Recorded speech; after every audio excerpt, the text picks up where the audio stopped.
Thank you madam. Thank you madam. Hello my dear friends and masters, welcome back to our channel oneness vegetarianism. నా పేరు స్వప్నేశ్వరి. ముందుగా మనందరి గురువైన doctor Brahmasri పితామహ పత్రి సారికి నా యొక్క అనంత కోటి ఆత్మ ప్రణామాలు. సత్యలోకవాసులకి, దివ్యలోకవాసులకి, మహాకారణలోకవాసులకి, నక్షత్రలోకవాసులకి, ఏంజల్స్కి, మహావతార్ బాబాజీకి, బుద్ధ భగవానుడికి, రామ్తా మాస్టర్కి, పరమాత్మ అయిన సదానంద యోగి మహారాజ్కి, పరమ గురుమండలందరికీ నా యొక్క అనంత కోటి ఆత్మ ప్రణామాలు. హాస్టల్ మాస్టర్స్ అందరికీ పేరు పేరున స్వాగతం, సుస్వాగతం. Welcome masters, welcome welcome. Thank you. అయితే ఈ వర్తమాన క్షణంలో ఉన్న విశ్వ చైతన్యానికి, నా స్వయానికి అనంత కోటి ఆత్మ ప్రణామాలు.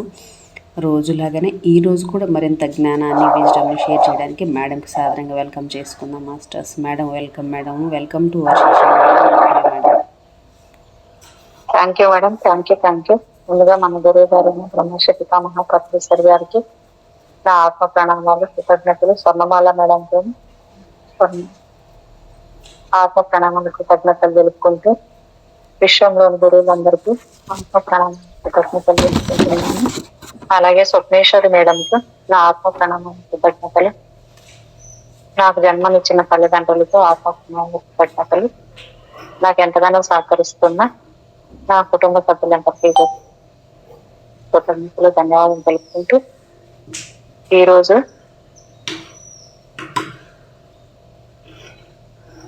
చైతన్యంలోకి మహాయాత్ర అనే పుస్తకం ప్రారంభిస్తున్నాను. ఈరోజు చదవాలి. Thank you. మీ అందరికీ వర్తమాన క్షణంలో ఉన్న ఈ విశ్వ చైతన్యానికి, నా స్వయానికి కృతజ్ఞతలు, ఆత్మ ప్రణామాలు తెలుపుకుంటున్నాను. Thank you.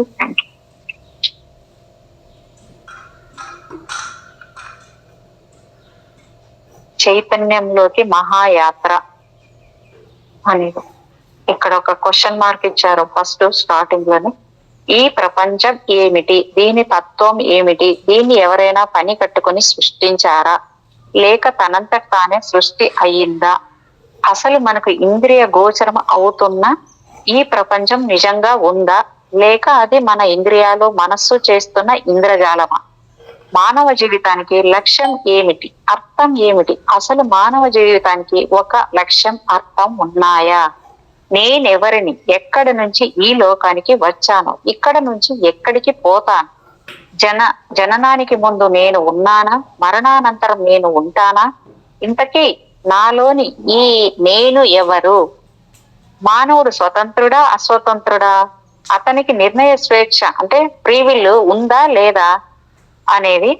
మానవులు జన్మిస్తారు, పెరిగి పెద్దవారు అవుతారు, ఏవో వృత్తి వ్యాపారాలు చేపడతారు, పెళ్లి చేసుకుంటారు, పిల్లల్ని కంటారు, డబ్బు గడిస్తారు, సుఖ దుఃఖాలు అనుభవిస్తూ జీవితం గడుపుతారు, వ్యాధులతోనో వృద్ధాప్యంతోనో మరణిస్తారు. ప్రతి ప్రాణికి, ప్రతి మనిషికి ఈ జీవన మరణ చక్ర క్రమము అనివార్యం.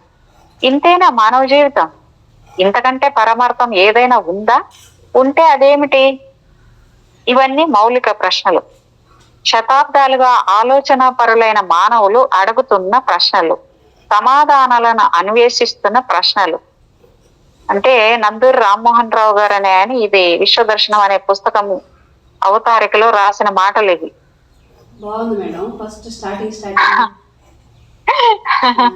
ఓకే, చాలా బాగుంది మేడం. Thank you. ఎవరు నువ్వు? అండ పిండ బ్రహ్మాండమంతటా నిండి ఉన్న ఓ స్వామి, ఎక్కడ వెతుకుదురా నేను? ఏమని పిలువనురా? కీర్తిశేషులు దాశరథి అన్నారనమాట.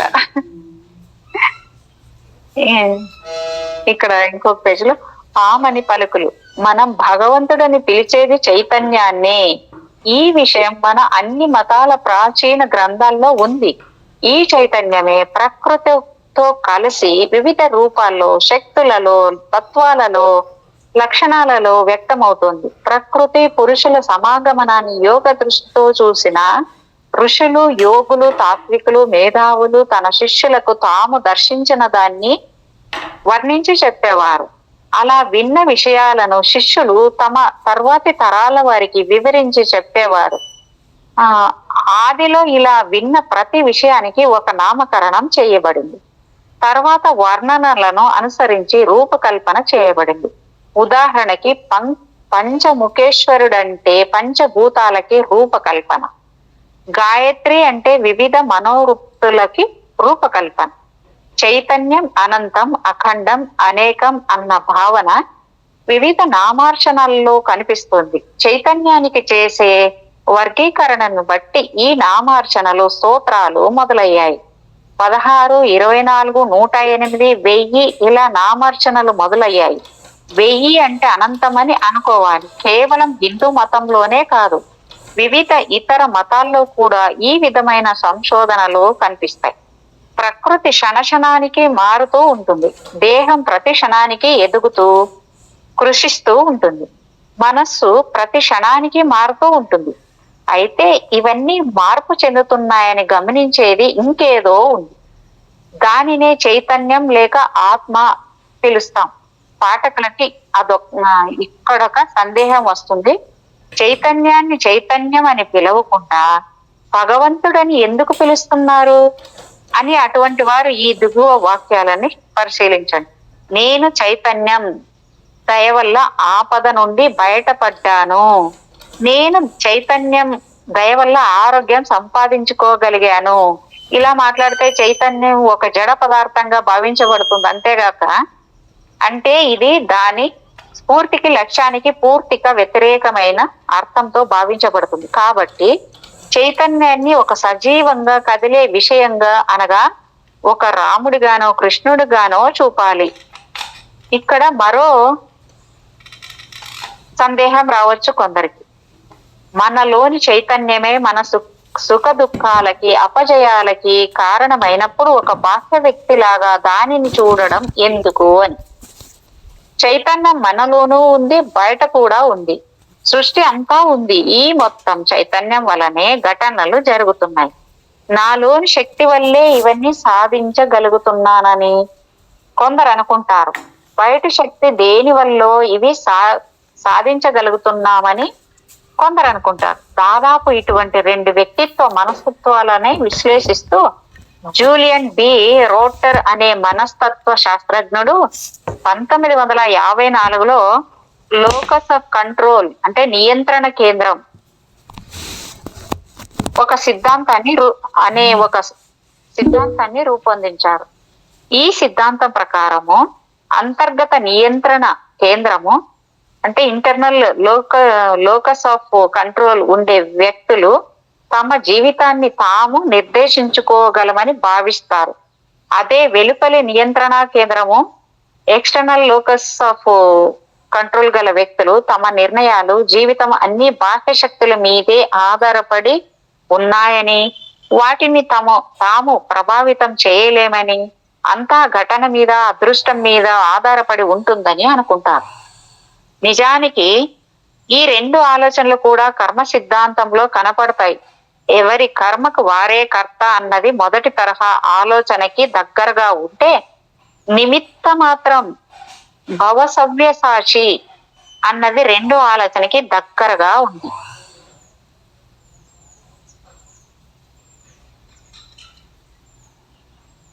మతాలు ఎక్కువగా 2వ తరహా ఆలోచననే సమర్థిస్తాయి.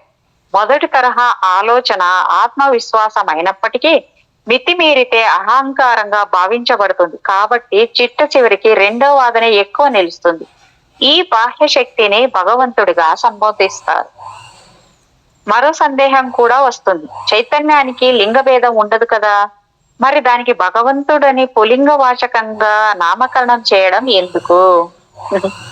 నిజమే, చైతన్యానికి స్త్రీ పురుష భేదం లేదు. కానీ అది ప్రకృతిలో వ్యక్తీకరించబడినప్పుడే సృష్టి జరుగుతుంది. జన్మనిచ్చేది అంటే సృష్టి చేసేది పురుషుడు కాబట్టి చైతన్యానికి భగవంతుడని పేరు పెట్టారు. కానీ శుద్ధ చైతన్యానికి స్త్రీ పురుష భేదం లేదు. అది పరబ్రహ్మ నిశ్శబ్ద ప్రణవం వ్యక్తమైనప్పుడే అర్ధనారీశ్వర అవతారం ఎత్తుతుంది.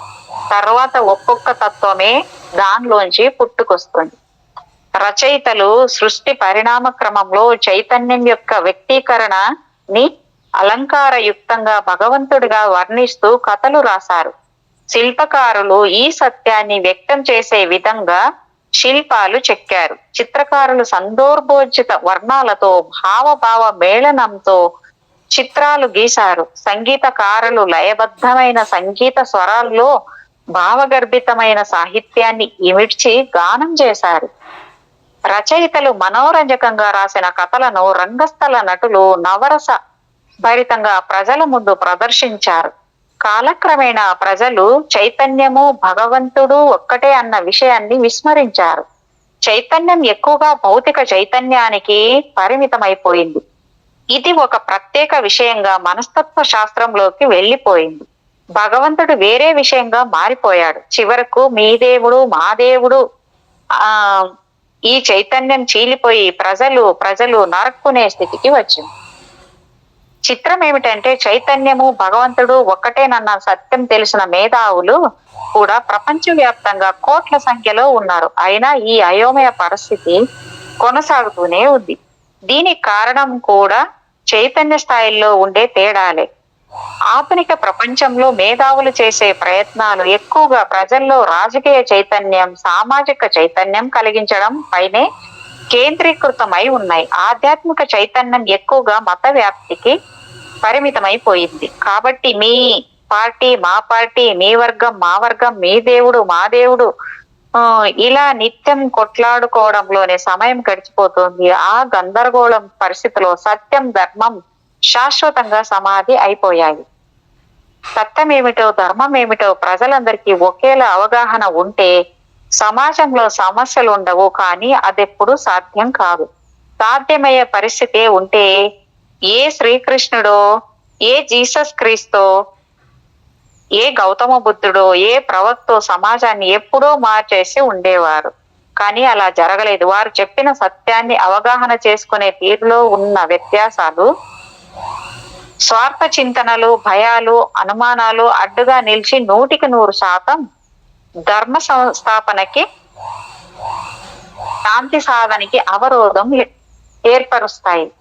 అయితే సాధ్యం కాదు కదా అని వదిలేస్తే సమాజంలో వైషమ్యాలు మరింత పెరిగి మానవాళి మనుగడకి ముప్పు వస్తుంది. కాబట్టి ఎప్పటికప్పుడు సత్యం ఏమిటో ధర్మం ఏమిటి అన్న విషయాలు ఎంతమందికి వీలైతే అంతమంది వద్దకు చేరుతూ ఉండాలి. వారి ద్వారా ఇతరులకు చేరుతూ ఉండాలి. ఎంత ఎక్కువ శాతం ప్రజలకి ఈ చైతన్యం ఉంటే అంత ఎక్కువగా సమాజంలో శాంతి, సమతుల్యత ఉంటాయి. ఇటువంటి ప్రయత్నాలు గతంలో చాలా మంది చేశారు, ఈనాడు కూడా చేస్తున్నారు. అటువంటి వారిలో ఒకరు మహాత్మా అనిబిసెంటు.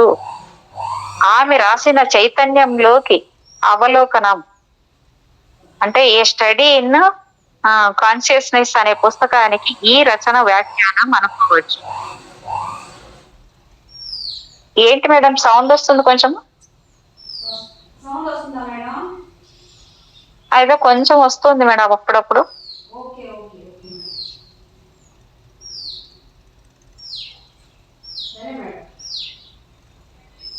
ఏంటి మేడం? ఓకే. అవలోకనం అనే పుస్తకానికి ఈ రచన వ్యాఖ్యానం అనుకోవచ్చు. ఆమె ఈ పుస్తకం రాసి 100 సంవత్సరాలు పూర్తయింది. ఆనాటికి ఈనాటికి వైజ్ఞానికంగా మానవ సమాజం బాగా వృద్ధి చెందింది. సృష్టి రహస్యాలు మరింత స్పష్టంగా వెలుగులోకి వచ్చాయి. కాబట్టి ఆమె రాసిన విషయాలకి మరికొన్ని ఉదాహరణలు చేర్చి గ్రంథస్థం చేసి ఉంచుకుంటే ముందు ముందు ఆసక్తి గల వారికి ఉపయుక్తంగా ఉండగలదని నా విశ్వాసం. అందుకే ఈ చిన్న ప్రయత్నం. ఈ ఆలోచనలు ఇప్పటికే ఉన్నవి కాబట్టి నేను ఈ పుస్తకానికి ప్రముఖులు ఎవరి చేత పరిచయ వ్యాఖ్యలు రాయించలేదు. అనిబిసెంట్ ఒక చోట ఈ అర్థంతో ఒక మాట అంటారు: ఏ ఆలోచనైనా ఈ జగత్తులో అప్పటికే ఉంది, లేని దాన్ని ఎవరు సృష్టించలేరు. సముద్రంలో ఈదే చేప సముద్రాన్ని సృష్టించలేదు. అది ఆ సముద్రంలోనే తనకి కావలసినంత మేర తిరుగుతూ ఆ నీటిని తాకి జీవిస్తూ ఉంటుంది. డాక్టర్ అనిబిసెంట్ గురించి భారతదేశంలో తెలియని వారు ఉండరు. కానీ ఎక్కువ మంది ఆమె భారతీయుల్లో రాజకీయ చైతన్యం రగిల్చిన స్వాతంత్రోద్యమ నాయకుల్లో ఒకరిగా మాత్రమే తెలుసు. ఆమెలోని రెండవ పార్శ్వం అంటే ఆధ్యాత్మికవేత్తగా తెలిసిన వారు బహు తక్కువ. ఆమె దివ్యజ్ఞాన సమాజము, థియోసఫికల్ సొసైటీలో ఆమె పనిచేసింది కదా, దివ్యజ్ఞాన సమాజము వ్యవస్థాపకుల్లో ఒక్కరు. ఈ సమాజం వ్యవస్థాపకుల్లో మరో ముఖ్యమైన వ్యక్తి మహాత్మా బ్లావిట్స్కీ. ఈమె రాసిన రహస్య సిద్ధాంతం అంటే ద సీక్రెట్ డాక్ట్రిన్ ఈనాడు ప్రపంచవ్యాప్తంగా జరుగుతున్న ఆధ్యాత్మిక పరిశోధనలకి ఒక ముఖ్యమైన ఆధారం. అయితే ఆంగ్లంలో వీరు చేసిన రచనలు చాలా కఠినమైన శైలిలో ఉన్నాయి. బ్లావిట్స్కీ అనేక మత గ్రంథాలలోని విషయాలను సమ్మిశ్రితం చేసి కఠినమైన పదజాలంతో ఆ పుస్తకం రాశారు. అనిబిసెంట్ ఎక్కువగా కాంప్లెక్స్ కాంపౌండ్ వాక్యాలని వాడారు. నేను దివ్య జ్ఞాన సమాజ సభ్యుడిని కాకపోయినప్పటికీ కాకతాళీయంగా అనుకోండి, భగవత్ సంకల్పం అనుకోండి, వారు రాసిన ఈ 2 పుస్తకాలు నా కంటపడ్డాయి. దాదాపు 40 సంవత్సరాల పాటు వారి శక్తులన్నింటినీ కరిగించి రాసిన పరిశోధనాత్మక పుస్తకాలివి. ఈ పుస్తకాలు రాయడానికి వీరు పరిశీలించిన గ్రంథాల జాబితాయే 500 పేజీలు ఉన్నదంటే వారెంత కృషి చేశారో పాఠకులు గ్రహించగలరు. కేవలం గ్రంథాలు చదవడమే కాదు, వారు ప్రపంచవ్యాప్తంగా పర్యటించి అనేక మంది యోగుల్ని, మేధావుల్ని, మతాధికారుల్ని, శాస్త్రజ్ఞుల్ని కలిసి చర్చించి స్వయంగా సాధన చేసి దివ్య దృష్టి వంటి అతీంద్రియ శక్తుల్ని కూడా పొంది రాసిన గ్రంథాలివి. ఇటువంటి గ్రంథాల్లోని విషయాల్ని పాఠకులకి మరింత సరళమైన భాషలో అందిస్తే బాగుంటుందేమో అని నాకు అనిపించింది. ఈ విధంగా మన ప్రాచీన వాంగ్మయంలోని విషయాలపై మరికొందరు పరిశోధనలు చేసి మరిన్ని ఆసక్తికరమైన వాస్తవాల్ని వెలుగులోకి తీసుకురాగలరని నా నమ్మకం. కొందరికి అనుమానం రావచ్చు, ప్రాచీన భారతీయ వాంగ్మయంలోని అపారమైన జ్ఞాన రహస్యాలు ఉండగా ఎక్కడో విదేశీయులు రాసిన పుస్తకాన్ని ఎందుకు ఎంచుకోవడం అని. భగవద్గీతలో ఒక శ్లోకం ఉంది, యవానార్థ ఉదపానే సర్వత సంప్లుతోదకే అని. ఈ శ్లోకానికి అర్థం కూడా వివిధ రకాలుగా చెప్తూ ఉంటారు అనుకోండి. ఒక అర్థం ప్రకారం ఎక్కడ పడితే అక్కడ మంచినీరు దొరుకుతున్నప్పుడు మళ్ళీ బావి తవ్వడము ఎందుకు అని. అలాగే మన భారతదేశంలో ఋషులు, తాత్వికులు రాసిన అద్భుత గ్రంథాలు అపార జ్ఞాన సంపదని ఇస్తుండగా ఎక్కడో విదేశస్తులు మన భాష, మన సంస్కృతి పూర్తిగా తెలియని వాళ్ళు రాసిన పుస్తకాలని ఎందుకు ఎంచుకోవడం అని. నిజమే, మన గ్రామంలో ఉన్న చెరువులో స్నానం చేసి దాని నీరు త్రాగుతున్నాం కదా అని సరిపెట్టుకుంటున్నామా? ఎక్కడో కాశీకి వెళ్లి గంగలో స్నానం చేసి ఆ నీళ్లు తాగుతున్నామా లేదా? విషయం ఏమిటంటే మన దేశంలో ఒక మహాసాగరం లాంటి జ్ఞాన సంపద ఉంది. సాగరంలోని నీరు ఆవిరై మేఘ రూపంలో ఆకాశంలో ప్రయాణిస్తుంది. ఎక్కడో ఉన్న హిమాలయాలు ఆ మేఘాల్ని ఆకర్షించుకుంటాయి. వాటి మీద ఆ మేఘాలు వర్షించి నదులుగా ప్రవహిస్తాయి. ఆ నదీ ప్రవాహాల్లో జీవశక్తి నిండి ఉంటుంది. అందులో స్నానం చేస్తే మరింత శక్తి ఉత్సాహాలు పుడతాయి. అలాగే మన భారతీయ సాహిత్యంలోని జ్ఞాన సౌరభాల్ని మహోన్నతులైన విదేశస్తులు ఆకర్షించి తిరిగి పరిశోధనాత్మక సాహిత్య రూపంలో మనకి అందిస్తున్నారు. ఇందుకు మనం వారికి కృతజ్ఞతలు తెలుపుకుందాం. చైతన్య ప్రవాహాలు నిరంతరం ఈ విధంగా ఒక చోటు నుంచి మరొక చోటికి ప్రవహిస్తూనే ఉంటాయి. ప్రస్తుతం మన భారతదేశంలో అటు సంస్కృత భాష గాని ఇటు ఆంగ్ల భాష గాని అంత ప్రాచుర్యంలో లేవు. మన వేదాలు, పురాణాల్లో చెప్పబడిన విషయాలపై ఆంగ్ల భాషలో వస్తున్నన్ని పరిశోధనాత్మక గ్రంథాలు మన ప్రాంతీయ భాషల్లో ఇంకా రావడం లేదు. అప్పుడప్పుడు వివిధ పత్రికల్లో వ్యాసాలు మాత్రం వస్తున్నాయి. మనలో చాలా మంది తర్కించకుండా భక్తి మార్గాన్ని ఎంచుకుంటారు. రామాయణం, మహాభారతం, భగవద్గీత వంటి గ్రంథాలే ఎక్కువగా చదువుతారు. అందుకు అవే ఎక్కువగా ముద్రీకరించబడుతూ ఉంటాయి. భక్తి మార్గాన్ని ఎంచుకోవడం ఒక ప్రబలమైన కారణం ఉండి ఉంటుంది. ఒక వ్యక్తిలో చైతన్యాన్ని ఎక్కువ చేయడం చాలా కష్టమైన పని. వేదాంత ధోరణి నింపడం చాలా సులువైన పని. కాబట్టి చాలా మంది మత బోధకులు తమ ఉపన్యాసాలలో వేదాంతానికి, భక్తికి మాత్రమే ప్రాధాన్యతనిస్తారు. కొన్నేళ్ల క్రితం విజ్ఞాన శాస్త్రంలోని ఆసక్తికర విషయాలపై కొందరు చక్కని రచనలు చేశారు. ముఖ్యంగా నందూరి రామ్మోహన్ రావు మహి మహీర మహీధర నళిని మోహన్ గారు, కొడవంటి గారు, కుటుంబరావు గారు వీరిని వైజ్ఞానిక సాహిత్యాన్ని తెలుగులో అందించిన త్రిమూర్తులుగా పేర్కొనవచ్చు. మరికొంతమంది కూడా అటువంటి రచనలు చేశారు. విజ్ఞాన శాస్త్రాన్ని ఆధ్యాత్మిక జ్ఞానంతో సమ్మేళనం చేసి రాయబడ్డ సాహిత్యం కొంత తక్కువే అని చెప్పుకోవచ్చు. ఆ రెండింటికి మధ్య సారూప్యత చూపించడం ప్రస్తుతం ఎక్కువగా జ్యోతిష్ శాస్త్రంలో కనబడుతుంది. అయితే మన ప్రాచీన గ్రంథాల్లో ఇంకా బయల్పడని అనే వైజ్ఞానిక రహస్యాలు దాగి ఉన్నాయని చాలా మంది అభిప్రాయాలు. పాశ్చాత్యులు ఏ విషయాన్నైనా పరిశోధనాత్మక దృష్టితోనే అధ్యయనం చేస్తారు. మన ఉపనిషత్తుల్లో చర్చల్లా ప్రతిదీ వారు ప్రశ్నించి తెలుసుకుంటారు. వారు ఇలా పరిశోధించి మన ప్రాచీన వాంగ్మయంలో గల ఆశ్చర్యకరమైన విషయాల్ని వారి దేశాల్లోని ప్రజలకు తెలియజేస్తున్నారు.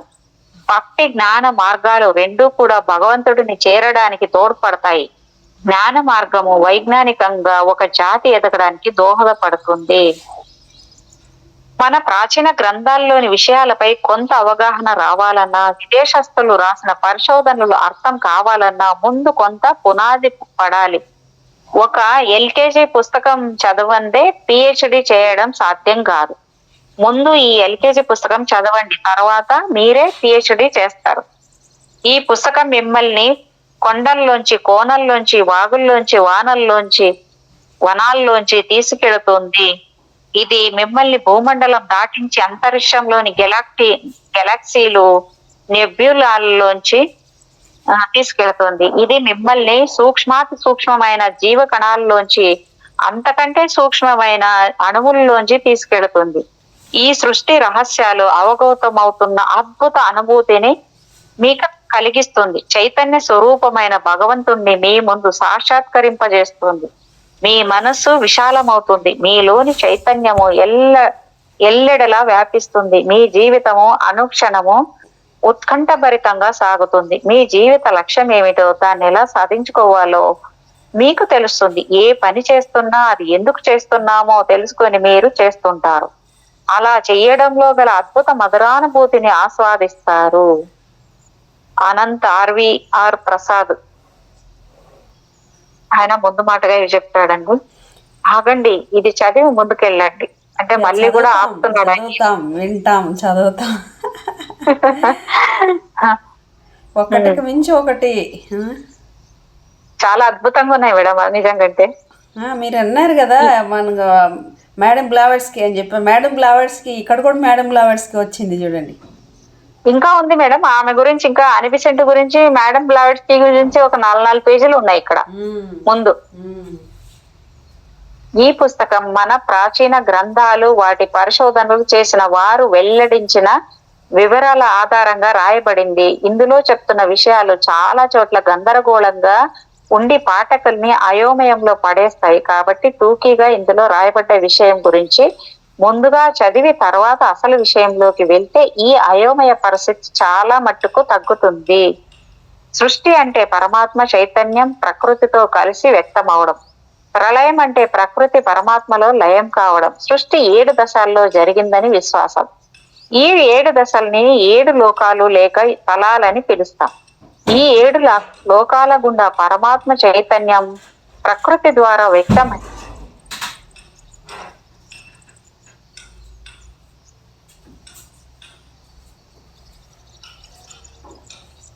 సృష్టి అంటే పరమాత్మ చైతన్యం ప్రకృతితో కలిసి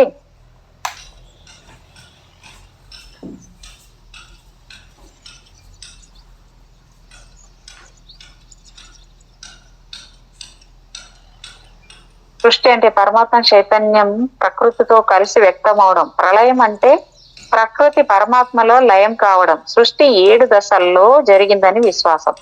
ఈ 7 దశల్ని 7 లోకాలు లేక తలాలని పిలుస్తాం. ఈ 7 లోకాల గుండా పరమాత్మ చైతన్యము ప్రకృతి ద్వారా వ్యక్తమైనప్పుడు అనేక రూపాలు, తత్వాలు వెలువడ్డాయి. చైతన్యంలో 3 అంశాలు ఉంటాయి. సంకల్పము, జ్ఞానము, క్రియ, ప్రకృతిలో 3 స్థితులు ఉంటాయి. స్తబ్దత, కదలిక, లయ అవి ఇవి సమ్మేళనం చెందినప్పుడు 3 గుణాలుగా వ్యక్తమవుతాయి. సత్వగుణం, రజోగుణం, తమోగుణం. ఈ 3 గుణాలు సమతౌల్యంతో ఉంటే సృష్టి జరగదు. వీటిలో సమతౌల్యత లోపించినప్పుడే సృష్టి జరుగుతుంది. అలా సమతౌల్యత లోపించినప్పుడు ఈ 3 గుణాలు ప్రధానంగా మరో 6 గుణాలుగా రూపొంది ఆ తర్వాత అనేక తత్వాలుగా, స్వభావాలుగా, రూపాలుగా వ్యక్తమవుతాయి. గ్రహాలు, నక్షత్రాలు, దేవతలు, రాక్షసులు, ఋషులు, భూతాలు, ఖనిజాలు, వృక్షాలు, జంతువులు, చివరికి మానవులు అన్నీ ఈ వ్యక్తీకరణలే. ఒక పక్క గ్రహాలు, నక్షత్రాలు ఏర్పడుతుంటే మరో పక్క మానవ సృష్టి చకచక జరిగిపోతుంటుంది. అటు ఆ సృష్టికి ఇటు ఈ సృష్టికి మధ్య ఒక సంబంధం ఉంది. ఉదాహరణకి ఒక అణువులో ప్రోటాన్ చుట్టూ ఎలక్ట్రాన్లు వలయాల్లో ఎలా తిరుగుతాయో అలానే సూర్యుని చుట్టూ గ్రహాలు తిరుగుతాయి. దానినే ప్రకృతి నియమాలు లేక సృష్టి ధర్మాలు అంటారు. సృష్టి జరగడానికి ముందు ఒక అంతరిక్షం మాత్రమే ఉంది. దీనిని ఆది తలం లేక ఆదిలోకం అనుకోవచ్చు. ఇందులో ఏముంటుందో ఎవరికీ తెలియదు. పరమ శాంతిదాయకమైన శివతత్వంగా దీన్ని వర్ణిస్తారు. ఈ ఆది తలంలో అసంఖ్యాకమైన చిల్లులు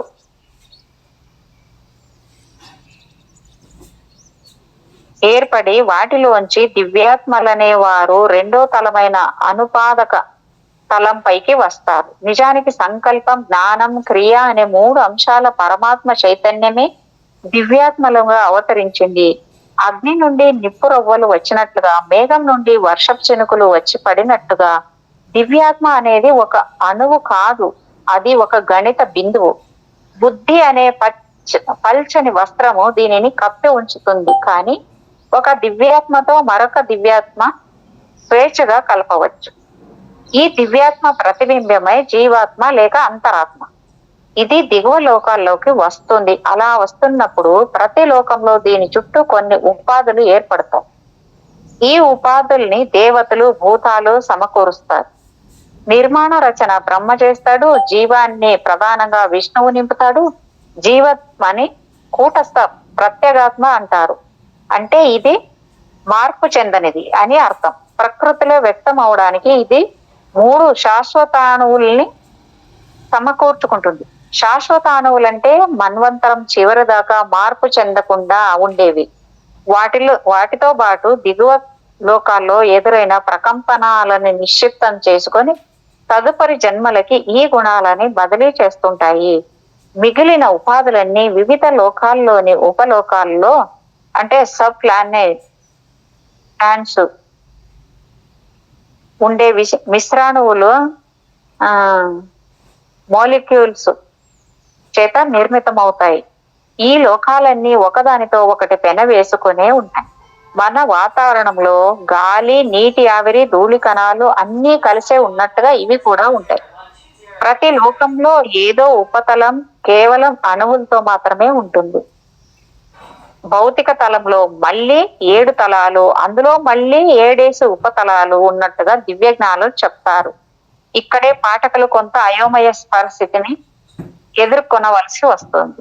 శాశ్వత అణువులు లేదా మూలాణువు అనేది ఒక అయస్కాంత క్షేత్రం లాంటిది. దీని చుట్టూ ధన విద్యుత్తు, రుణ విద్యుత్తు తరంగాలు ఒక ప్రత్యేక పద్ధతిలో తిరుగుతూ ఉంటాయి. వీటిని సర్పిల దండాణువులు అంటారు. ఇవి స్ప్రింగులా తిరుగుతూ ఉంటాయి. ఈ స్ప్రింగులు కూడా మరో చిన్న పరిమాణపు సర్పిల దండాణువులే. అవి మళ్ళీ అంతకన్నా చిన్న పరమాణువు సర్పిల దండాణువులే. ఇలా 7 దశల్లో ఇవి ఉంటాయి. చివరి దశలో వలయాలుగా తిరుగుతుంటాయి. ఈ అయస్కాంత క్షేత్రాల వల్లనే ప్రకృతి అంతా ఒక నిర్దిష్టమైన పద్ధతిలో పరిణామం చెందుతూ ఉంటుంది. దివ్యాత్మ ఈ శాశ్వత అణువుల్లోనే జీవాత్మగా ప్రతిబింబిస్తూ ఉంటాడు. ఈ శాశ్వత అణువులే బాహ్య తాకిడులను తమలో ఇముడ్చుకుని జన్మ తర్వాత జన్మకి మోసుకు వెళతాయి. ఇవి యుగాంతం వరకు నిలిచి ఉంటాయి. ఇవి అతి సూక్ష్మమైనవి, మార్పు చెందనివి. బహుశా వీటిని ఆధునిక శాస్త్రజ్ఞులు దైవ కణం అని పిలుస్తున్నారేమో. మేడం, కానీ చెప్పండి మ్యామ్. ఆ, అంటే మనం ఈ ఆ సూక్ష్మ అణువులే జన్మ తర్వాత జన్మ దాకా మోసుకుని వెళ్తాయంటే ప్రతిదీ మేడం, ప్రతిదీ కదా, ప్రతిదీ. అవును అవును ఇప్పుడు మనం అవును అంటే ఈ దేహంలో ఉండి అనుభవిస్తున్న నేను అని, నేను నేను అంటే ఫలానా పేరుతో ఉన్న మనిషిని అని అనుభవిస్తున్నా, కానీ మనిషిమే కాదు, అనంతమైన స్వరూపానివి. మనం ఇక్కడ ఏం అనుభవిస్తున్నామో ఈ ప్రతి అనుభవాన్ని ఇది పట్టుకెళ్తుంది. అంత పెద్ద అవును ఆ, గొప్ప కార్యక్రమం జరుగుతుంది వర్తమానంలో కదా మేడం. అవును నిజమే. అన్నింట్లోనూ మనం ఇది తీసుకొని పోయి మళ్ళీ మళ్ళీ పుడుతూ మళ్ళీ మళ్ళీ దానిలే మోస్తున్నాము అన్నట్టుగా ఉంది ఇక్కడ ఉమ్, కదా. అవునా కదా. అవును అవును. కాబట్టి మనము ఇంకా చెప్పాలంటే వర్తమానం వర్తమానం వర్తమానం కన్నా ఇప్పుడు మనం ఇది చేసే ప్రతిదీ రేపు, అదే చెప్పేది, మనం ఇక్కడ రాస్తున్న ప్రతి ఫైలు మన బాస్కి ఎత్తుకు చూపిస్తూ ఉంటాబో, రేపు మనం ఇక్కడ ఏం రాసాము, దీన్ని కరెక్ట్గా అక్కడ నోట్ చేస్తారు కదా, కాబట్టి మనం జాగ్రత్తగా రాసుకోవాలనేదే కదా మేడం. ఆ అది ఆ పాయింట్ పట్టుకోవాలి మేడం నిజంగంటే. అవును కరెక్ట్. బహుశా వీటిని ఆధునిక శాస్త్రజ్ఞులు దైవ కణం అని పిలుస్తున్నారేమో, కానీ వారు కనుక్కున్నది దైవ కణమా కాదా అన్నది సందేహాస్పదమే. దైవ కణం అనే దానికి ఎటువంటి పరిమాణం ఉండకపోవచ్చు, లేక అనంతమైన పరిమాణాలు ఉండవచ్చు. సృష్టి పరిణామ క్రమంలో మరో ఆసక్తికరమైన అంశము సమిష్టి ఆత్మలు. వీటిని ఆత్మగణాలు అని కూడా అనవచ్చు. ఇవి శాశ్వత అణువుల్ని సంరక్షించి పోషిస్తాయి. మొదట్లో 7 ప్రధాన వర్గాలుగా ఉండే ఈ సమిష్టి ఆత్మలలో జీవాత్మలు సమూహాలుగా ఉంటాయి. కొన్నిటిలో జీవాత్మలు అసలు ఉండవు. అయితే జీవాత్మలలో ఆత్మ చైతన్యం పెరుగుతున్న కొద్దీ వాటిని కప్పి ఉంచే ఈ సమిష్టి ఆత్మలు చీలిపోతూ చివరికి ఒక్కొక్క త్రయానికి అంటే శాశ్వత అణువులకి ఒక్కొక్క సమిష్టి ఆత్మే మిగులుతుంది. మానవ శరీరంలోని తత్వాలను 7 భాగాలు చేశారు. అంటే రూపం శరీరము, ప్రాణం లేక జీవం రెండోది, సూక్ష్మ శరీరం లేక లింగ శరీరం, 4వది జంతు ఆత్మ లేక కామ రూపం, 5వది మానవ ఆత్మ లేక మనస్సు, 6వది ఆధ్యాత్మిక ఆత్మ లేక బుద్ధి, 7వది ఆత్మ. ఇందులో ముందు చెప్పిన 4 తత్వాలని హీన అంటే లోవర్ చతుష్టయం అని, తర్వాత చెప్పిన 3 పై నుండే శాశ్వత త్రయం అని, అంటే శాశ్వత త్రయం అని అంటారు. అయితే 7 తలాల్లో ఈ తత్వాలు ఎలా వ్యాపించి ఉంటాయన్న విషయంలో భిన్నాభిప్రాయాలు ఉన్నాయి. ఒక అభిప్రాయం ప్రకారము అది తలము అనుపాదక తలాల్లో అనగా అంటే 7, 6 తలాలు ఏముంటుందో మనకి తెలియదు. 5వ తలంలో ఉండే ఆత్మ, 4వ తలంలో ఉండే బుద్ధి కలిపి ఆత్మతలం అని, 3వ తలంలో ఉండే మనస్సుని మానసిక తలమని, 2వ తలంలో ఉండే కామ శరీరాన్ని సూక్ష్మ తలమని, 1వ తలంలో ఉండే ప్రాణాన్ని భౌతిక దేహాన్ని భౌతిక తలమని అంటారు.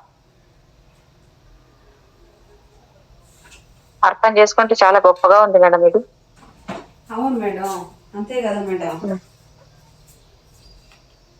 ఉన్నది నేను కాదురన్న ఆయన, అంత తొందర బాబోయ్, అంత అంత దూరం అంత మోసుకెళ్తున్నాం మనం.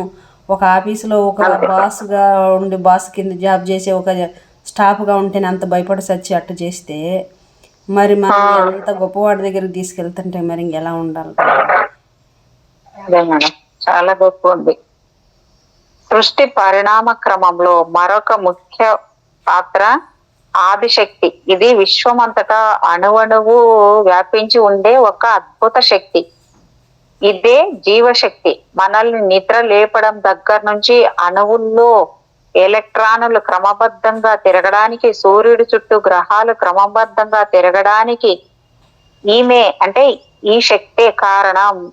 వ్యక్తమైన ప్రకృతిలో నారాయణిగా పిలువబడే ఈ శక్తిని ఆమె నిర్వర్తించే విధులని బట్టి పార్వతి, లక్ష్మి, సరస్వతి, గంగా ఇలా రకరకాల పేర్లతో పిలుస్తారు. పుస్తకంలో వేరే చోట ఆ శక్తి గురించి మరికొన్ని వివరాలు ఇవ్వబడ్డాయి. ఇప్పటి వరకు మన సంకల్పం, జ్ఞానం, క్రియ అనే త్రిమూర్తిక అంశాలు ఆదిశక్తితో కలిగి దిగువ లోకాల్లో జీవాత్మ అనే ప్రతిబింబాన్ని ఎలా ఏర్పరుస్తారో సూక్ష్మంగా గ్రహించాం. ఆత్మ ఇలా స్థూల జగత్తు వైపు అధోముఖ ప్రయాణం మొదలు పెట్టినప్పుడు గ్రహాలు నక్షత్రాలు కూడా రూపుదిద్దుకుంటాయి. భూమి కూడా క్రమంగా పరిణామం చెందుతూ ఈ దశకి వస్తుంది. ఈ పరిణామం చెందే క్రమంలో చంద్రుడి మీద ఆత్మలుగా ఉన్న అంశాలు భూమి మీదకి ఒక పద్ధతి ప్రకారం బదిలీ అవుతుంటాయి. దీనినే ప్రదక్షిణలు అంటాం. మనం ప్రస్తుతం 4వ ప్రదక్షిణ సగంలో ఉన్నాం. దీనిని వైవస్వత మన్వంతరం అంటాం. ఈ 4వ ప్రదక్షిణ సమయంలో కారణ జాతులు అనేవి ఉద్భవిస్తాయి. అంటే మానవుడు ఇప్పుడు ఉన్న రూపంలో ఒకేసారి ఇలా రాలేదు. ఏకకణ జీవిగా ఉన్న ఒక అమీబా ఎలాగైతే 2గా 3గా విడిపోతూ వృద్ధి చెందుతుందో అలాగే మానవుడి శరీరం కూడా వివిధ పరిణామ క్రమాల్ని దాటి వచ్చింది. ఈ పరిణామ క్రమాలనే కారణ జాతులుగా వర్గీకరించారు. ఈ కారణ జాతుల రూపురేఖలు కానీ ఇంద్రియ జ్ఞానము చైతన్య స్థితులు కానీ ప్రస్తుత మన రూపురేఖలు ఇంద్రియ జ్ఞానము చైతన్య స్థితులు వంటివి కావు. కొంతలో కొంత ఆధునిక సినిమాల్లో చూపుతున్న అలియన్స్ లాంటివి అన్నమాట. అవి పై గ్రహాల నుంచి వస్తున్న జీవులుగా మన సినిమాల్లో చూపిస్తే ఒకప్పుడు అటువంటివి భూమి మీదే ఉండేవని బ్లావెట్స్కి భావన. బ్లావెట్స్కి వర్ణించినంత ఖచ్చితంగా ఈ కారణ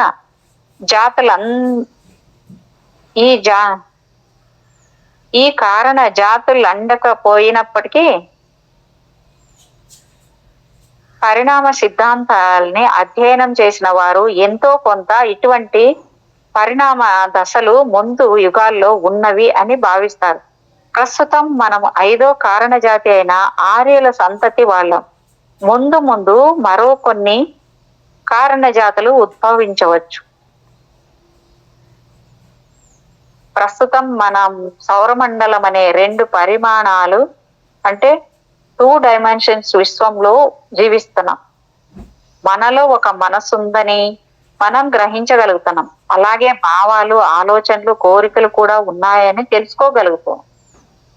ఊర్ధ్వలోకాలు అధోలోకాలు అనేవి ఉన్నాయని మనలో చాలా మందిని భావిస్తున్నాం. కానీ వాటిని మనము చూడలేదు. అవేమిటో మనకి తెలియదు. అక్కడ ఏం జరుగుతుందో కూడా తెలియదు. తెలుసుకోవాలని చాలా మంది ఊళ్ళూరుతూ ఉంటారు. జన్మపూర్వక జీవితం మరణానంతర జీవితం గురించి ఆసక్తికరమైన చర్చలు రచనలు సాగుతుంటాయి. సాధన చేస్తే వీటి గురించి తెలుసుకునే అవకాశం ఉంది అంటారు ఆధ్యాత్మికవేత్తలు. పారలౌకిక విషయాల్ని కాసేపు పక్కన పెట్టి ప్రస్తుత జీవన కాలంలో చైతన్యం అనేది సమాజ మనుగడలో ఎటువంటి కీలక పాత్ర వహిస్తుందో మనం టూకీగా ఈ పుస్తకంలో చూద్దాం.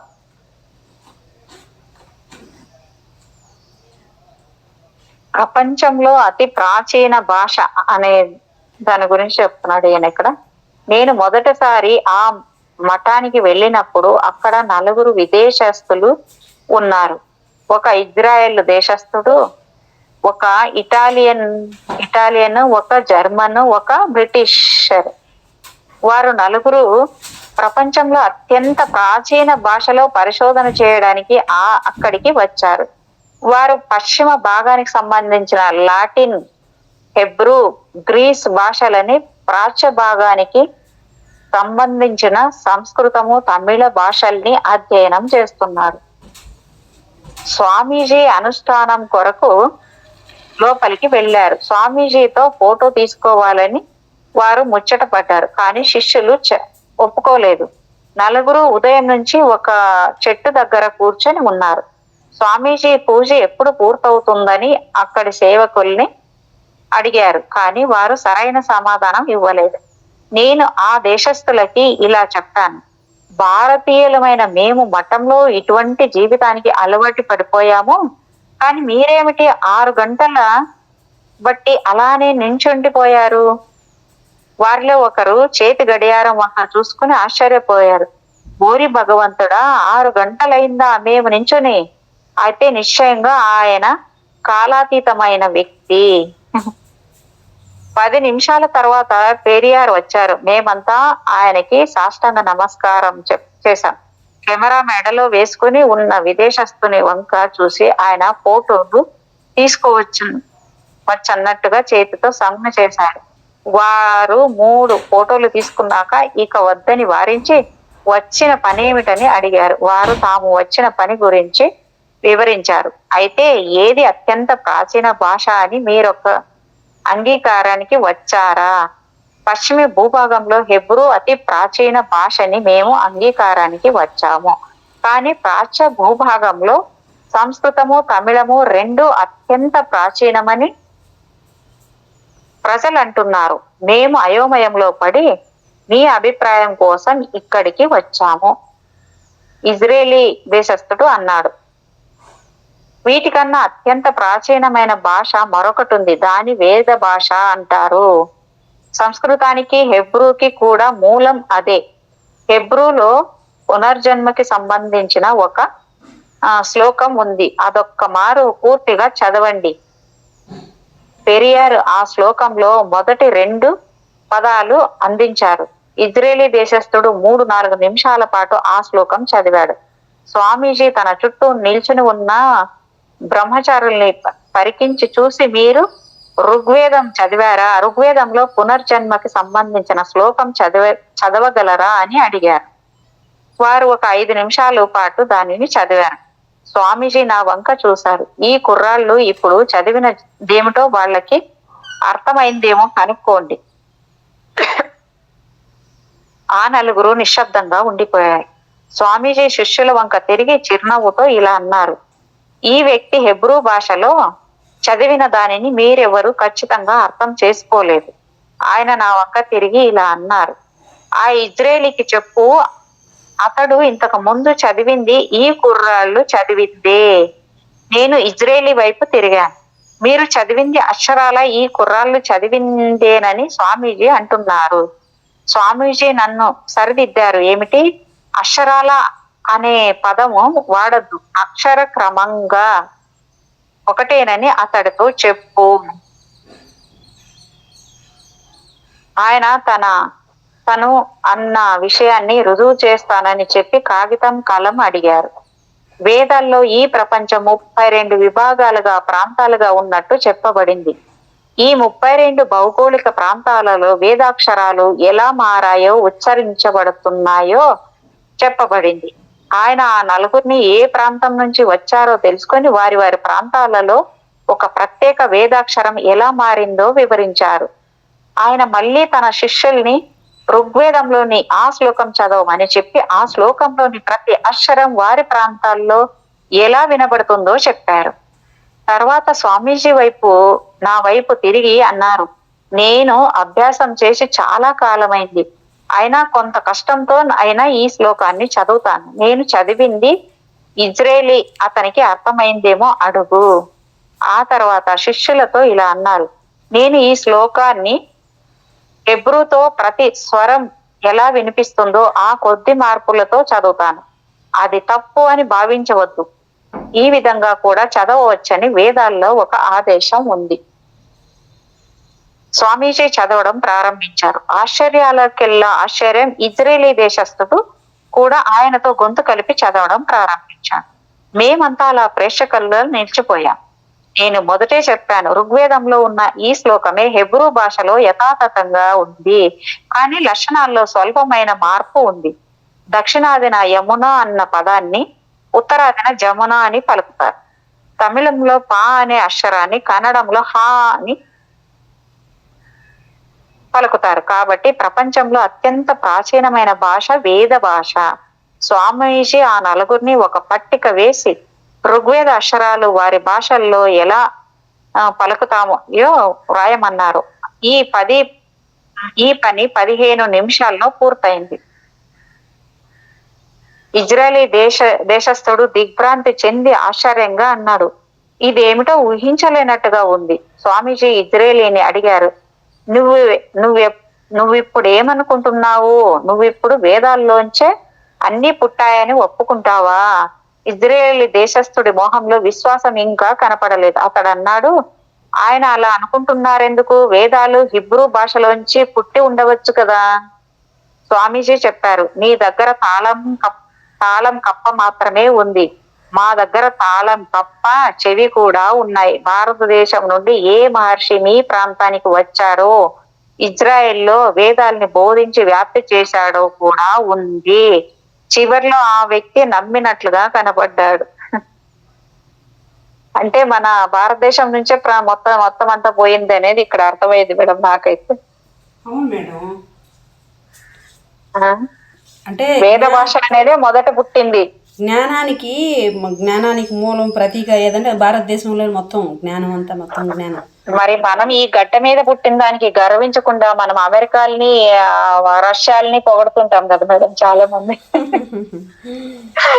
ఏం లేదు మేడం, పొగడడం ప్రేమ కాదు, ఏ దేశం ఎట్లా ప్రేమ కాదు, ఆ దేశానికి పోతే చాలా డబ్బులు సంపాదించుకోవాలి ఆశ, అంతే తప్ప డబ్బు మీద పడిపోతున్నారు. అంతేగాని ప్రేమ కాదు. ఎందుకు ప్రేమ అవుతుంది? అది అస్సలు ఆశ. అది మేడం చాలా మంది వాళ్ళని ఎక్కువ వాళ్ళదే అనేసి చాలా మంది చెప్తుంటారు, అమెరికా అట్లుంటది ఇట్లుంటది అనేసి. కానీ మన నాగరికత, మన సంస్కృతిని మనం మర్చిపోతూ కూడా అంటే మన ఋషులు అప్పట్లోనే ఎంతగానో తపస్సు చేసి ధ్యానాలు చేసే కదా మేడం ఇవన్నీ బయటకు తెచ్చి తేగలిగారు అప్పట్లోనే కదా.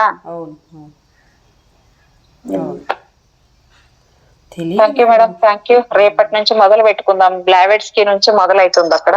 అవునా? రేపు అంటే ఒక 4 పేజీలు ఉన్నట్టుంది అది. Okay okay. బ్లావెట్స్కి మళ్ళీ బ్లావెట్స్కి వస్తుందమ్మా అన్నమాట. వస్తుంది. చాలా ఆమె సామాన్యురాలు కాదు మేడం, చాలా అద్భుతమైన వ్యక్తి ఆమె. Thank you madam, thank you madam, thank you. Friends and masters, welcome back to our channel oneness vegetarianism. నా పేరు స్వప్నేశ్వరి. ముందుగా మనందరి గురువైన డాక్టర్ బ్రహ్మర్షి పితామహపత్రి సార్ నా యొక్క అనంత కోటి ఆత్మ ప్రణామాలు. సత్యలోకవాసులకి, దివ్యలోకవాసులకి, మహాకరుణలోకవాసులకి, నక్షత్ర లోకవాసులకి, ఏంజల్స్కి, మహాతా బాబాజీకి, బుద్ధ భగవానుడికి, రామ్తా మాస్టర్కి, పరమాత్మైన సదానంద యోగి మహారాజ్కి, పరమ గురువులకి, పరమ గురుమండలంతటికి నా యొక్క అనంత కోటి ఆత్మ ప్రణామాలు. యాస్ట్రల్ మాస్టర్స్ అందరికీ పేరు పేరున స్వాగతం, సుస్వాగతం.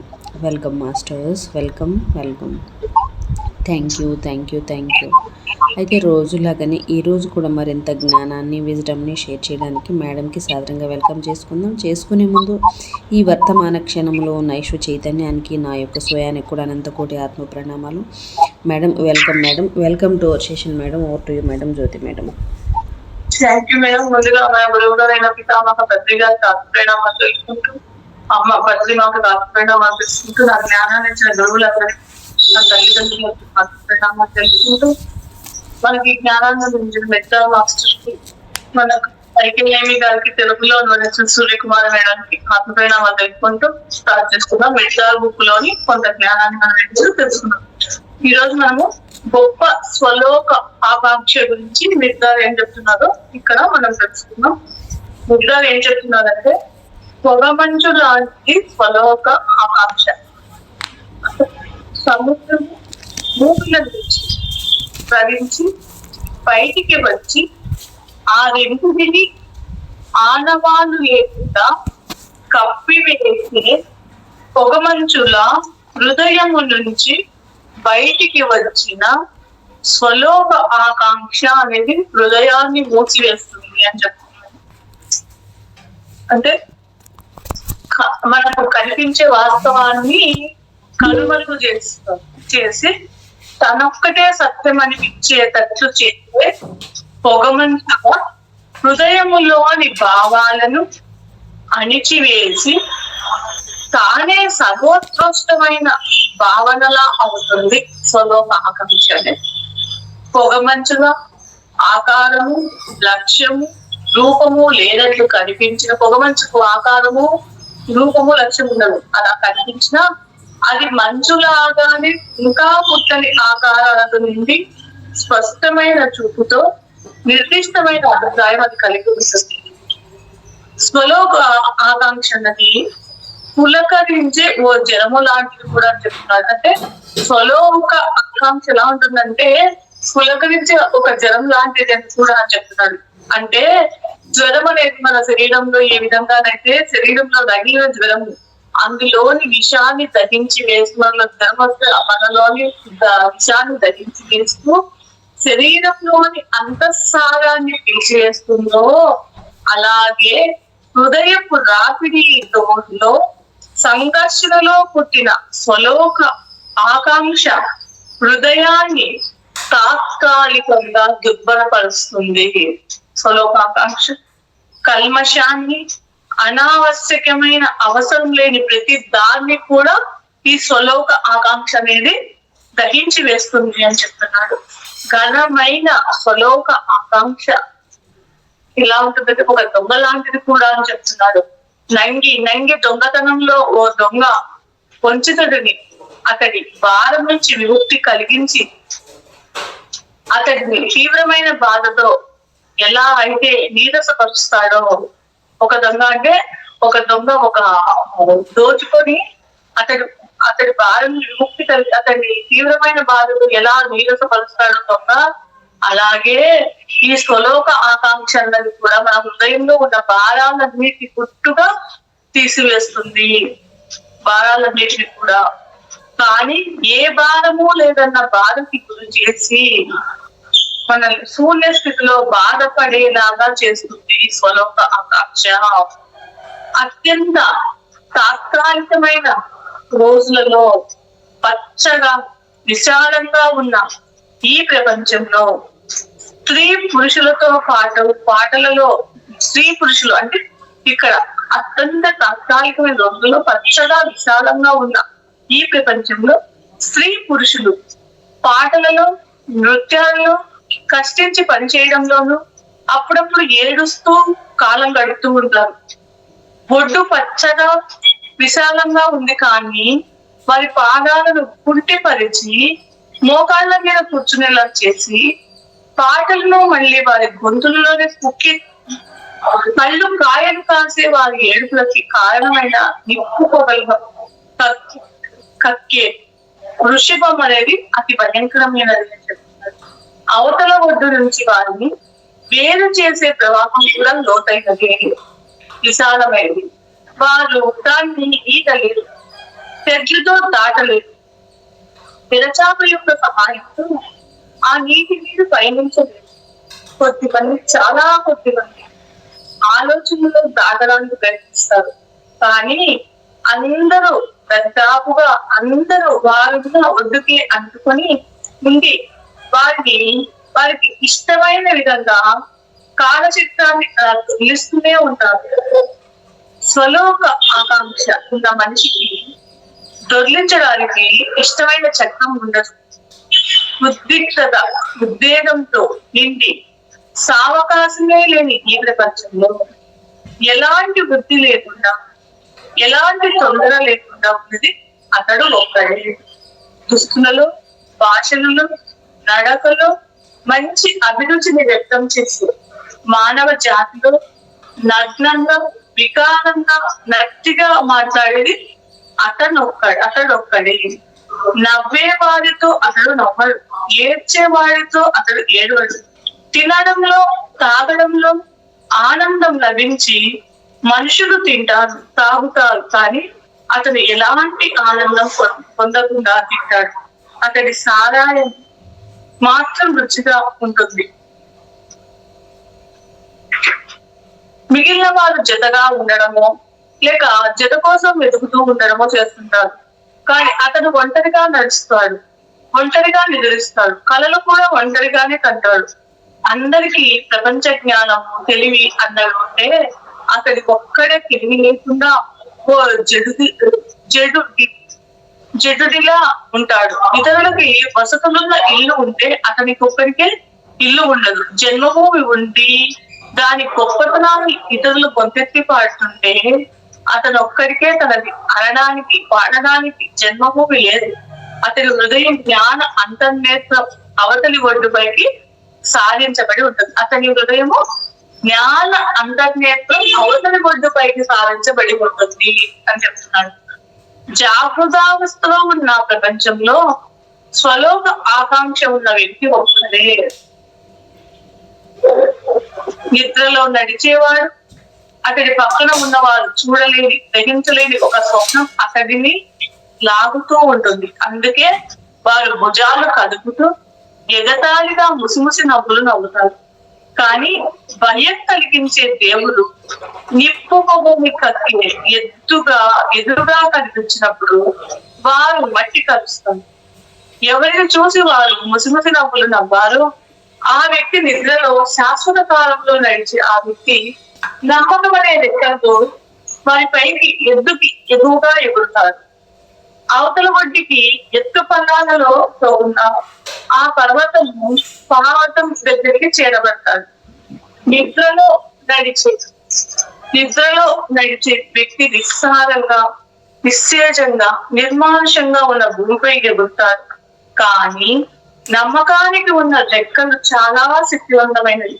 అతడు అలా ఎగురుతూనే ఉంటాడు. అతడు దిగే పర్వత పాదము మసకగా ఒళ్ళు జల్లు అనేలా ఉంటుంది. కానీ నమ్మకం ఉన్న హృదయం జయించబడదు. అది ధైర్యంగా, శాశ్వతంగా కొట్టుకుంటూనే ఉంటుంది. కొండపైకి అతడు ఎక్కే దారి రాళ్లతో నిండి జారిపోతూ కనిపించకుండా ఉంటుంది. కానీ చెయ్యి మెత్తగా, పాదం స్థిరంగా, నమ్మకం యొక్క కన్ను సున్నితంగా ఉంటాయి. కనుక అతడు ఎక్కుతూనే ఉంటాడు. ఆ దారిలో వెడల్పుగా ఉన్న మార్గంలో కష్టపడి పైకెక్కుతున్న స్త్రీ పురుషులు కలిశాడు. శిఖరాగ్రం చేరుకోవాలన్న ఆపేక్షతో ఉన్న ఆ స్త్రీ పురుషులు కొద్ది స్వలోక ఆకాంక్ష ఉన్నవారు. వారికి కుంటి మార్గదర్శి ఉన్నారు. కంటితో చూసేదాన్ని, చెవితో వినేదాన్ని, చేతితో స్పర్శించేదాన్ని, ముక్కుతో చూసే వాసనని, నాలుకతో చూసే రుచిని మాత్రమే వారు నమ్ముతారు. ఆ నమ్మకమే వారి మార్గదర్శి. వారిలో కొందరు పర్వతము మడమడలను దాటి పైకి వెళ్ళలేరు. కొందరు దాని మోకాలి వరకు, మరికొందరు తుంటి వరకు, చాలా కొద్ది మంది నడుము వరకు చేరతారు. కానీ అందరూ వారి మార్గదర్శకంతో జారి దొర్లుకుంటూ పర్వతం అడుగుకి పడతారు. చూడవలసిన దాన్నంతా ఒక చర్మచక్షువు చూడగలదా? వినవలసిన దాన్నంతా ఒక భౌతికమైన చెవి వినగలదా? స్పర్శ ద్వారా గ్రహించవలసినంతా చెయ్యి గ్రహించగలదా? వాసన చూడవలసిన దాన్నంతా ముక్కు చూడగలదా? రుచి చూడవలసిన దాన్నంతా నాలుక రుచి చూడగలదా? దివ్య భావనాశక్తి నుంచి ఉద్భవించిన నమ్మకము వాటి సహాయానికి వస్తేనే ఈ ఇంద్రియాలు సమగ్రంగా గ్రహించగలవు. అప్పుడే శిఖరానికి నిచ్చెనులుగా అవి మారగలవు అని చెప్తున్నాడు. నమ్మకం లేని ఇంద్రియాలు నమ్మదగిన మార్గదర్శనాలు హాజరవు. వాటి మార్గము విశాలంగా నున్నగా ఉన్నట్లు కనిపించని గోతులు, వలలు ఎన్నో ఉన్నాయి. స్వేచ్ఛా శిఖరాన్ని చేరుకోవడానికి ఆ మార్గం ఎన్నుకున్న వారు దారిలో చనిపోతారు, లేదా జారిపడి దొర్లుకుంటూ వారు బయలుదేరిన చోటుకే తిరిగి చేరుకుంటారు. విరిగిన వారి ఎముకల పట్ల, తగిలిన గాయాల పట్ల తగిన శ్రద్ధ తీసుకుంటూ ఉంటారు. స్వలోక ఆకాంక్షలో ఉండేవారు ఇంద్రియాలతో ఒక ప్రపంచాన్ని నిర్మించిన త్వరలోనే అది చిన్నదిగా అతిరిక్తగా ఉంటుందని తెలుసుకుంటారు. అంటే ఈ స్వలోక ఆకాంక్ష ఉన్నవారు వాళ్ళ ఇంద్రియాలతో సృష్టించుకున్న ప్రపంచాన్ని నిర్మించుకున్న అది త్వరలోనే అది చిన్నది, అది ఇరుగ్గా ఉండి తెలుసుకుంటారు. దాని మించి ఉందని తెలుసుకుంటారు. కాబట్టి వారు పెద్దగా ఉన్నతంగా ఉండే ఇల్లు కావాలనుకుంటారు. కొత్త వస్తువులను, కొత్త వాస్తుశిల్పిని వెతికి బదులు పాత వాటినే శోధించి పాత శిల్పి ద్వారా ఇంద్రియాల ద్వారానే నమూనా తయారు చేసి పెద్దది ఇల్లు నిర్మాణం అయిపోగానే అది కూడా పాత ఇంటిలాగానే చిన్నగా ఇరుగ్గా ఉందని తెలుసుకుంటారు. ఇల్లు త్వరగొడుతూ మళ్ళీ నిర్మిస్తూ ఉంటారు. కానీ వారు ఎప్పటికీ వాళ్ళ ప్రదర్శన సదుపాయాలతో, వారు కోరుకుంటున్న ప్లేసులతో ఇచ్చే ఇంటి నిర్మించుకోలేదు. భోజనానికి కాపాడబడడానికి వారు మోసకాలపైనే ఆధారపడతారు. వీరు వెన్నెల నుంచి మంటల్లోకి దూకిన చేపల వారు ఒక చిన్న ఎండమావి నుంచి పరిగెత్తుకు ఇంకొక పెద్ద ఎండమావి వైపు ఆకర్షింపబడతారు.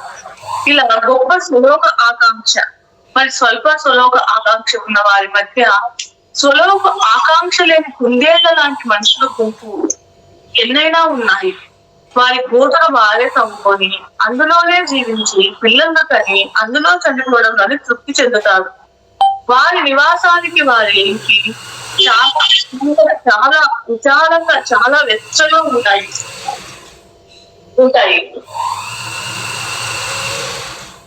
వాటిని వైభవంగా ఉండే రాజప్రసాదాలతో కూడా మార్చుకోవడానికి వారు ఇష్టపడతారు. గుర్తులు లేకుండా చాలా కష్టమైన ఒంటరి దారిలో నడిచే వారిని నిద్రలో నచ్చే వారిని చూసి కూడా వారు నవ్వుతారు. కోళ్ల బోటిలో మూసి పెట్టబడిన ఈగల్ పక్షి లాంటి వాడు తోటి మనుషులతో కలిసి ఉండే కోడి పిల్లులు తల్లి కోడి ఈగల్ని వాటిలో ఒకటిగా ఉన్న వాటి అలవాట్లను ప్రవర్తనను అలవర్చుకుని వాటిలానే బతకాలని అనుకుంటారు. కానీ అతడు ఈగల్ పక్షి మాత్రం అవి తనలానే అబుదులు లేని ఆకాశాన్ని గురించి స్వేచ్ఛతో కూడిన గాలి గురించి కలలు కనవని అనుకుంటుంది. కానీ త్వరలోనే అతడు వారి మధ్య తానొక పరమీయుడిగా ఒక సంఘుడిగా ఉన్నట్టు తెలుసుకుంటాడు. అన్ని తల్లితో సహా అతడిని ముక్కుతో కొడుస్తాయి. అతడి సుఖరాత్మకము కోడి గూడి నుంచి కంపకి ముక్కలు పూర్తిగా వచ్చే వరకు ఆ ఇబ్బందులను మౌనంగా పరిస్తారు. కానీ ఆ తరువాత గాలిలోకి ఎదురు ఇంజనతో భూమి తగ్గుతుందా తన పూర్వపు సోదరుల పైన తల్లిపై ప్రేమపూర్వమైన విడుదల దృష్టిని విసురుతాడు. మైత్రి సంతోషం ఒక ప్రవర్త స్వప్నం ఘనమైన సులోక ఆకాంక్ష ఈ ప్రపంచాన్ని చాలా చిన్నదిగా చేసింది. ఆ ప్రపంచంలో నిన్ను ఒక పరలోక వాసుడిగా చేసింది.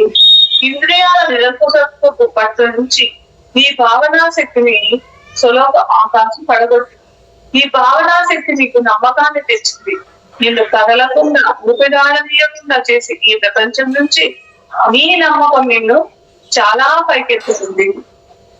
నీ నమ్మకం నువ్వు సత్య సోదరకు గురి కావడానికి, అట్టడుగున ఉండే సందేహాలను నివృత్తి చేసుకోవడానికి, బావులు కనిపించే శూన్యంలోకి ఎగురు దిగురుగా ఉండే పర్వతంపైకి నిన్ను తీసుకువెళ్తుంది. అలా పరిశుద్ధమైన విజయము పొందిన నమ్మకము నేను ఎప్పుడూ పచ్చగా ఉండే శిఖరాత్మక అంచుల దగ్గరికి తీసుకుని వెళ్ళి అవగాహన అన్న దాని చేతిలో నిన్ను పెడుతుంది. తన బాధ్యతను నెరవేర్చాక నమ్మకం ఇక తన పని సాధించుకుంటుంది. అవగాహన నేను నిజమైన అనంతమైన దేవుడి యొక్క అధిగమిస్తున్న మనిషి యొక్క నివాసమైన స్వేచ్ఛా శిఖరంలో నిన్ను నడిపిస్తుంది అని మీరు చెప్తారు. మైకేయన్ ఇలా చెప్తారు. మైకేయన్ పరీక్షను తట్టుకుంటూ నిలబడి మీరంతా కూడా పరీక్షను తట్టుకుని నిలబడింది. ఒక్క క్షణము ఆ శిఖరాగ్రం పైన నిలబడడానికి ఎంతటి బాధనైనా భరించవచ్చు. ఎప్పటికీ ఆ శిఖరం మీద ఉండడానికి అనంతత్వాన్ని ఇవ్వవచ్చు అని చెప్తాడు. అనంతాన్ని అంటే మనము ఆ శిఖరాన్ని చేరడానికి మన అనంతాన్ని కూడా ఇవ్వవచ్చు అదే అని చెప్తాడు. అప్పుడు హింబాల్ ఏం చెప్తాడంటే నీ శిఖరాగ్రం పైకి అధిరోహించడానికి చూడడానికి ఆ సందర్శానికి అది ఎంత క్షణికమైన కాలమైనా మమ్మల్ని కూడా అక్కడికి తీసుకెళ్ళమని అడుగుతాడు హింబాల్. అక్కడికి ఒక్కసారి మమ్మల్ని కూడా తీసుకువెళ్ళమని అడుగుతాడు. అప్పుడు మిగతారు ఏం చెప్తాడంటే తొందరపడవద్దు హింబాల్, నీ సమయం కోసం నువ్వు ఎదురు చూడు. నేను స్వేచ్ఛగా ఊపిరి పీల్చే చోట నువ్వు ఊపిరి విడుస్తావు. నేను తేలిగ్గా నడిచే చోట నువ్వు రొంపుతూ రోజు పడుతూ లేస్తుంటావు. నమ్మకాన్ని వదలదు. అదే ఆ నమ్మకమే నీకు ఏం చేస్తుంది, అద్భుత కృత్యాలు చేస్తుంది. కృత్యాలు చేస్తుంది. నేను ఇది ఏం చెప్పాను వాళ్ళకి నీకు అదే చెప్తున్నాను, నీకు కూడా అదే చెప్తున్నానని స్వలోక ఆకాంక్ష గురించి మిగతా చెప్తారు వీళ్ళందరికీ. ఇంకా పాపం దాని గురించి మిగతా ఏం చెప్తాడంటే, పాపము అట్టి ఆకు పుడుకుని వదలడం. మిగతా ఏం చెప్తారంటే, పాపం అంటే ఏంటో మీకు చెప్తాను. మనిషి పాపిగా ఎలా మారాడో మీరు ఇప్పుడు తెలుసుకుంటారు అని చెప్తాడు. భగవంతుడికి ప్రతిరూపము అతడిలానే ఉండే మనిషి, అంటే భగవంతుడికి ప్రతిరూపం అతడిలానే ఉండే మనిషి పాపి అయితే పాపానికి మూలం తప్పకుండా భగవంతుడేనని మీరంటారు. అంటే భగవంతుడు అంటే మనిషి, భగవంతులాగే ఉండే మనిషి అని మనం అంటున్నాం. మరి ఒకటిలాగే ఉండే మనిషి పాపి అయితే పాపానికి మూలం ఏంటి తప్పకుండా భగవంతుడని మీరంటారు. అందులో సత్యం లేకపోలేదు. అలా సందేహించని వారికి అందులో ఒక వలం ఉంది. మీరు ఆ వలలో పడ్డం నాకు ఇష్టం లేదు అని పెద్దలు చెప్తారు. మీ మార్గం నుంచి నేను ఆ వలను తొలగిస్తాను.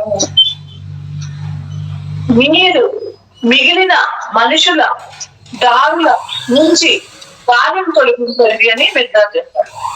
అంటే ఇప్పుడు కొవ్వొత్తికి తన కాంతిని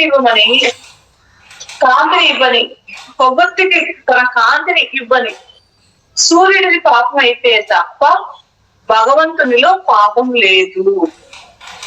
సూర్యకాంతిలో తనను తాను మండించుకొని సూర్యకోవడం అంటే పొగకి పాపం అయితే తప్ప మనుషులు కూడా పాపం లేదు అని చెప్తారు. వెలుగు ఇవ్వని పొగతిలో పాపం ఉంది. దాన్ని వెలిగించిన చేతికి అగ్గిపుల్లని అది శపిస్తుంది. సూర్యకాంతిలో మండడానికి సిగ్గుపడి సూర్యుడి నుంచి తనంతాను దాచుకునే పొగతిలో పాపం ఉంది అని చెప్తారు. చట్టాన్ని ఉల్లంఘించి మనిషి పాపం చూడలేదు. చట్టం నుంచి తనకున్న అజ్ఞానాన్ని దాచుకుని పాపం చేశారు. అతి పాపం ఉడుపులో పాపం ఉంది. క్లుప్తంగా సహజమైన మాటలతో మహత్తైన క్లుప్తమైన అర్థంతో పూర్తి ఉన్న మనిషి యొక్క పతనానికి సంబంధించిన కథను మీరు చదవలేదా? భగవంతుడి హృదయము నుంచి మనిషి తాజాగా వచ్చినప్పుడు జడంగా నిశ్చేష్టుడిలా సృష్టించలేని సతిదేవుడిలా మనిషి ఎలా ఉన్నాడో మీరు చదవలేదు.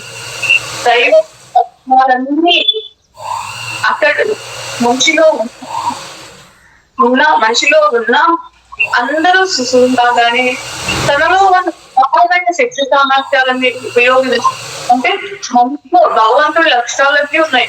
మనిషిలో అనంతమైన శక్తి సామర్థ్యాలు ఉన్నాయి. కానీ ఆ శక్తి సామర్థ్యాన్ని ఉపయోగించడం మాటలా ఉంచి కనీసం తనలో ఆ శక్తి సామర్థ్యాలు ఉన్నాయన్న విషయం కూడా తెలుసుకోలేని స్థితిలో మనిషి ఉన్నాడు. అందమైన చిన్న గుడ్డిలో మూసిపెట్టబడిన ఒంటరి విత్తనం లాంటి వాడు అతడు. ఇడన్ తోటలోని మనిషి సీసాలో ఉన్న విత్తనం లాగానే మిగిలిపోయింది. అది అంటే మనిషి ఇప్పుడు ఒక విత్తనము ఒక సరైన నేల లేనప్పుడు విత్తనం వేస్తే అది విత్తనం లాగానే మిగిలిపోతుంది అని చెప్తున్నాడు. అంటే అనుకూలమైన మంచి నేలలో పాతి పెడితే తప్ప ఆ విత్తనంలో ఎన్ని ఉన్నాయో అవి అద్భుతాలు, ఆ చైతన్యం మనకు తెలియదు. అది ఎంత ఉందో వెలుగు చూడలేదు. అప్పుడే దాని విత్తనంపై తొడుగు పగిలి జీవితం తీసుకోవడం మొలకెత్తదు. అలా కానీ మనిషికి తనని నాటుకొని మొలకెత్తడానికి అనుకూలమైన నేల లేదు. అతడి ముఖము తనను పోలిన ముఖంలో ప్రతిబింబం లేదు. ఏ మానవుని కంఠధ్వని వినని చెవి అతడిది. ఏ మానవుడి గొంతు నుంచి ప్రతిధ్వనించని మానవ కంఠధ్వని అతడిది. ఒంటరి శృతితో కొట్టుకుంటుంది అతడి గుండె. అనుకూలమైన జంతులతో ప్రయాణం మొదలుపెట్టిన ప్రపంచంలో మనిషి ఒంటరి. తనలో తానే పరలోకవాసుడు. అతడికి తన పని అంటూ ఏమీ లేదు. అనుసరించడానికి ఓ మార్గము లేదు. ఒక పసిపాపకి హాయినిచ్చే ఊయల్ లాంటిది అతనికి. హిడెన్ శిశువుల్ని పెంచడానికి ఏర్పరిచిన ఓ సాధనం. పరికర విశేషం ఉదాసీనంతో కూడిన ఒక ఆనందకరమైన స్థితి. జ్ఞానాన్నిచ్చే వృక్షాలు జీవన వృక్షం అతడికి అందుబాటులో ఉన్నాయి. వాటి ఫలాలను తెంచి రుచి చూడడానికి అతడు ఎప్పుడు చెయ్యి చాచలేదు. అతడి రుచి అభీష్టం, అతడి ఆలోచనలు, కోరికలు, అతడి జీవితం కూడా అతడిలోనే చుట్టుబడి నిదానంగా విడదీయబడటానికి ఎదురు చూస్తుంది. తనకు తానై వాటిని అతడు విడదీయలేడు. అందుకే తనలో నుంచి తన కోసం ఒక సహాయాన్ని అనుకూలానికి సమ్మతించాడు, ఒప్పుకున్నాడు. దివ్యత్వంతో శక్తివంతమై సహాయంతో సమృద్ధిగా ఉన్న తనలో నుంచి కాకుండా ఇంకెక్కడి నుంచి అతనికి సహాయం లభిస్తుంది. ఇది చాలా ముఖ్యమైనది.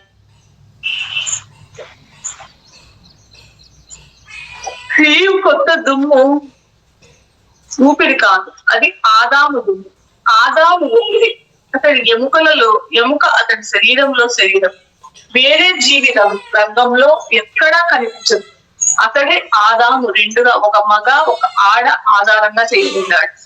ఆ విధంగా ప్రతిబింబించని ముఖంతో ఒంటరిగా ఉన్న ఆదాము ఒక సహచరిని, ఒక అద్దాన్ని పొందాడు. ఏ మానవ కంఠధ్వనిలోనూ ప్రతిధ్వనించని పేరు ఇడెన్ సందుల్లో దారుల్లో పైకి క్రిందికి తీయటి పల్లవిలా ప్రతిధ్వనించడం మొదలుపెట్టింది. ఒంటరి హృదయంలో ఒంటరిగా చప్పుడు కాకుండా కొట్టుకున్న గుండె ధ్వని తన సహచరి గుండెలో ప్రతిధ్వనించి కొట్టుకోవడం మొదలైంది. అగ్నికణం లేని అగ్ని కణాలను సమృద్ధిగా తెచ్చే చెప్పుకు రాయి ఆ విధంగా ఎదుర్కొంది. ఆ విధంగా వెలిగించబడిన కొవ్వొత్తి రెండు పక్కల నుంచి వెలిగించబడింది. యుద్ధమైన చివరి నుంచి వస్తున్నట్టు కనిపించిన ఒక్కటే ఒత్తి, ఒక్కటే కొవ్వొత్తి, ఒక్కటే వెలుగు. ఆ విధంగా సీసాలోని విత్తనం తాను మొలకెత్తి తనలోని అద్భుతాలను బహిర్గతం చేయడానికి అనుకూలమైన నేలను కనుక్కుంది. ఏకత అన్నది తనకు తెలియకుండానే అన్ని విభజనలను అది పొందుతుంది. తన గురించి తనకు తెలియని ఏకత విభజనను సృష్టిస్తుంది. విభజనలోని రాపిడి వైరుధ్యాల ద్వారా తన ఏకతను చివరికి అర్థం చేసుకుంటుంది. దానిని కూడా మనిషి భగవంతుని యొక్క విశ్వాసం గల ప్రతిబింబం, ప్రతిరూపం. మూలాధార చైతన్యమైన భగవంతుడు ఇతరులకి మాటల ద్వారా కనిపిస్తాడు. పవిత్ర అవగాహనలో మాట, చైతన్యం ఏకమవుతాయి. విభజన అన్నది శిక్ష కాదు. ఏకత ప్రకృతిలోని సహజమైన రూపక్రియ. తనలో సత్యాన్ని ముద్రపరచడానికి విభజన అవసరం. వేరే విధంగా ఆలోచించడం ఎంత తెలివి తక్కువ. 70 సంవత్సరాల్లోనూ 60 కోట్ల సంవత్సరాల్లోనూ బ్రహ్మాండమైన ఈ ప్రక్రియ పూర్తి అవుతుందనుకోవడం ఎంత తెలివి తక్కువ. భగవంతుడిగా మారడం అంత చిన్న విషయమా? అనంతాన్ని ఇవ్వగల భగవంతుడు తనలో ఏకతను సాధించి తనలోని దైవత్వాన్ని భగవంతుడి తోటి తన ఏకతను తెలుసుకొని ఈడెన్ను ఆ స్థానాన్ని తిరిగి పొందడానికి మనిషికి 70 సంవత్సరాలు మించకుండా కేటాయించినంతటి కఠినుడైన పిసిరారి యజమాన. విభజన మార్గం సుదీర్ఘమైనది. పంచాంగంతో దానిని కొలిచేవారు తెలివి తక్కువ వారు. నక్షత్ర భ్రమణాల ద్వారా కూడా అనంతం లెక్క పెట్టబడింది. అతడు జడుడిగా నిశ్చేష్టుడిగా సృష్టించలేకుండా ఆదాము ఉన్నప్పుడు అతడు విభజింపబడ్డాడు. వెంటనే అతడు చురుగ్గా పూర్తి చలనంతో సృష్టించడం, తన సంతానాన్ని ఉత్పత్తి చేయడం మొదలుపెట్టాడు. విభజింపబడిన తర్వాత ఆదాము చేసిన మొట్టమొదటి పని ఏమిటి? మంచి చెడు తెలియజేసే జ్ఞాన వృక్షపు పండు తిని తన ప్రపంచాన్ని తనలాగానే విభజించడం. పూర్వంలో ఏ ఒక్కటి లేవు. అమాయకంగా, అనాసక్తంగా ఏవీ లేవు. మంచిగానో చెడ్డగానో ఉపయోగంగానో అపకారం కలుగజేసే వాటిగానో ఉల్లాసంగానో సంతోషదాయకం కాకుండానో అన్ని రకాలుగాను అయ్యాయి. పూర్వము ఒకే రకంగా ఉన్నవి ఇప్పుడు రెండు విరుద్ధ శిబిరాలు అయ్యాయి. మంచి చెడుల రుచిని చూడమని ఈను వంచిన స్వరం చురుగ్గా ఈ అనుభవం పొందమని ప్రేరేపించి విభజన యొక్క చురుకైన అనుభవం లేని లోతైన దేవుడి కంఠధ్వని కాగా ఆ కంఠధ్వని మొదట విని ఆదరించింది ఈయు అనడంలో ఆశ్చర్యం లేదు. ఈయు పదులు పెట్టే రాయి తన సహచరులతో అంతర్గతంగా ఉన్న శక్తుల్ని బహిర్గతం చేయడం కోసం తయారు చేయబడిన సాధనం. మొదటి మానవ కథలోని మొట్టమొదటి స్త్రీకి ఆకృతి కల్పించడానికి అప్పుడప్పుడు మీరు ఆకలేదా? ఇడెన్లో చెట్ల మధ్యకు ఎవరూ చూడకుండా వెళుతూ ఆచూకీ తీయడానికి అతను అంతటా వెతికితే కన్నులతో ఉద్రిక్తతో కొట్టుకుని గుండెతో పంజరంలోని పక్షిలా ప్రలోభపరుస్తున్న పండుగ వణికే చేతులతో అందుకోబోతున్న సమయంలో నోరు ఊరుతున్న ఆమెను మీరు ఊహించుకోలేదా? ఆమె చెట్టు నుంచి పండు కోసి తన సంతతికి శాశ్వతమైన చేదును మిగిల్చి తాత్కాలిక మాధుర్యాన్ని చెవి చూడడానికి దాన్ని కొరుకుతున్నప్పుడు ఊపిరి తీసుకోకుండా మీరు మునిగిపోలేదా? వెర్రి ధైర్యంతో ఈవు నిర్లక్ష్యమైన ఆ పని చేయడానికి ముందే కథలో లాగా తయారు తర్వాత కాకుండా భగవంతుడు ఆమెకు కనిపించి జరగబోయే దాని పరిణామాన్ని ముందే చెబితే బాగుందని మీరు హృదయపూర్వకంగా కోరుకోలేదా? ఆమె చేసిన తర్వాత ఆదామైన తెలివి ధైర్యం కలిగి ఉండి ఆ పనిలో భాగస్వామి కాకుండా ఉంటే బాగుందని మీరు ఆశించలేదా? కానీ భగవంతుడు మధ్యలో జోక్యం కలిగించుకోడు. ఆదాము కూడా దేనికి కోరుకోదు. తన ప్రతిబింబం తనకి భిన్నంగా ఉండాలని భగవంతుడికి లేదు. భిన్నత్వంలో మనిషి చాలా దూరం నడవాలనే అతడి సంకల్పం. ప్రణాళికను బహిర్గతం చేసి అవగాహనలో ఏకతను సాధించాలని భగవంతుడి పథకం. ప్రణాళికను బహిర్గతం చేసి అవగాహనలో ఏకత్వం సాధించాలని భగవంతుడి పథకం. అదే భగవంతుడి సంకల్పం. తన భార్య సమర్పించిన పనిలో భాగం పంచుకోకుండా ఉండే విగ్రహము ఆదాముకు లేదు. ఆ పండు కొంత తన భార్య తినడం వల్ల తాను కూడా ఆ పండు తినడం ఆదాము ధర్మం. ఎందుకంటే వారిద్దరికి ఒకే శరీరం. ఒకరు చేసిన పనులకి మరొకరు బాధ్యత వహించాలి. మనిషి ఆ పండు తినడం వల్ల భగవంతుడు కోపగించి ఆగ్రహించాడా? భగవంతుడికి తెలుసు. దానిని అతడు తినాలనే కోరుకుంటాడు. ఆ పండు తినడం వలన కలిగే పరిణామాలని మనిషి ముందే తెలుసుకోవాలని, ఆ పరిణామాలను ఎదుర్కొనే శక్తి అతనికి ఉండాలని భగవంతుడు కోరుకుంటాడు. మనిషికి ఆ శక్తి, ఆ దమ్ము ఉంది. మనిషి తిన్నాడు, ఈ పరిణామాలన్నీ ఎదుర్కొన్నాడు. చావు తన పరిణామం. దైవ సంకల్పంతో చురుకుగా విభజించబడిన మనిషి వెంటనే ఉదాసీనమైన ఏకతకి చనిపోయాడు. కాబట్టి చావు శిక్ష కాదు. విభజనలో అంతర్గతంగా ఉండే జీవితంలో అది ఒక దశ.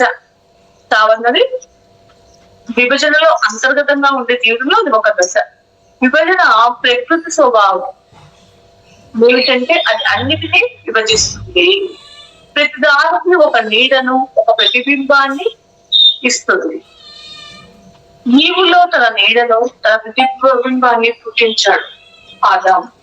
వారి సంకుచిత జీవితాన్ని, మృత్యువు అనే నీడను, ఒకరికొకరు ప్రతిబింబాలను ఇద్దరు కలిసి పుట్టించారు. కానీ ఆదాము నీవుల మృత్యువు మనకు గురిపరిచిన భగవంతుడి జీవితంలో నీడలేని జీవితాన్ని కొనసాగించావు. ఈ దివ్యత్వం అన్నది, ఈ విభజన అన్నది ఎప్పుడూ ఉండే సంఘర్షణలకు ఒకనొక నిత్య రాత్రికి దారితీస్తుంది. రెండు పరస్పర విరుద్ధ ధృవాలు ఈ నిరంతర సంఘర్షణలో ఒకదాని అంత మరొకటి వెతుకుతున్నట్లు మనకు ఇదంతా భావిస్తుంది. వాస్తవానికి పరస్పర శత్రువులాగా భ్రాంతి కలిగించి ఆ రెండు కూడా స్వయం పూర్ణతను, స్వయం సఫలతను కలిగి ఉంచుకుంటూ చెయ్యి కలిసి పనిచేస్తున్నాయి. అంతిమంగా పూర్ణ శాంతి, ఏకత, పవిత్ర అవగాహన అనబడే సమతూకం వీటి కోసం. అయితే ఈ భ్రాంతి అన్నది ఇంద్రియాలలో వేళ్ళని ఉంటుంది. ఇంద్రియాలు ఉన్నంత వరకు ఆ భ్రాంతి అలానే ఉంటుంది.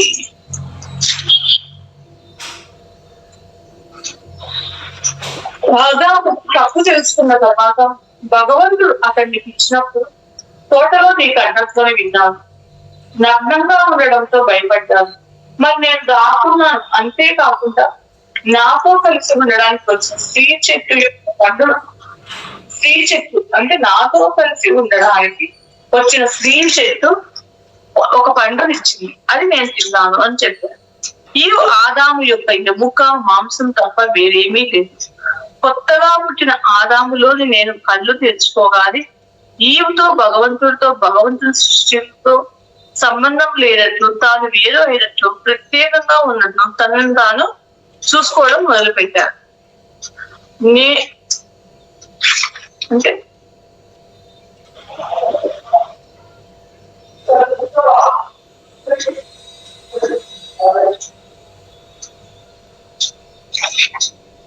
నేను అన్నది ఇక్కడ అంటే ఏం చెప్తున్నారు, ఈ ఆదాము యొక్క ఎముక మాంసం తప్ప వేరేమి లేదు. కొత్తగా పుట్టిన ఆదాములోని నేను కళ్ళు తెరచుకోగానే అంటే భగవంతుడి సృష్టితో సంబంధం లేనట్లు, తాను వేరైనట్లు, ప్రత్యేకత ఉన్నట్లు తనను తాను చూసుకోవడం మొదలు పెట్టింది. నేను అనేది ఇక్కడ ఒక భ్రమ అని చెప్తున్నారు. కొత్తగా తెలుసుకున్న నేత్రం యొక్క భ్రమే భగవంతుడి నుంచి వేరైన వ్యక్తిగతమైన ఈ అస్తిత్వము వారికి మూలాధార పదార్థం కానీ అస్తిత్వం కానీ లేదు. కానీ తన చావుతో మనిషి భగవంతుడి ఆత్మే తన ఆత్మ అని తెలుసుకోవడానికి అది పుట్టింది. బయట ఉన్న కన్ను అంధకారమై అంతర్నేత్రం ప్రకాశించినప్పుడు అది బయట ఉన్న కన్ను మాయమవుతుంది. ఆదాముని అది కలవరపరిచిన అతడిలో ఆసక్తి రేకెత్తించే అతడి భావనా శక్తిని ప్రబోధిస్తుంది. ఆత్మ గురించి చైతన్యమే లేని మనిషికి అతడి అహంభావాన్ని సంతృప్తి పరచడానికి, ప్రలోభం కలిగించడానికి పూర్తిగా తన్నే అనుకునే ఆత్మ కావాలనుకుంటున్నాడు. భ్రమ కలిగించే తన వల్ల ఆదాము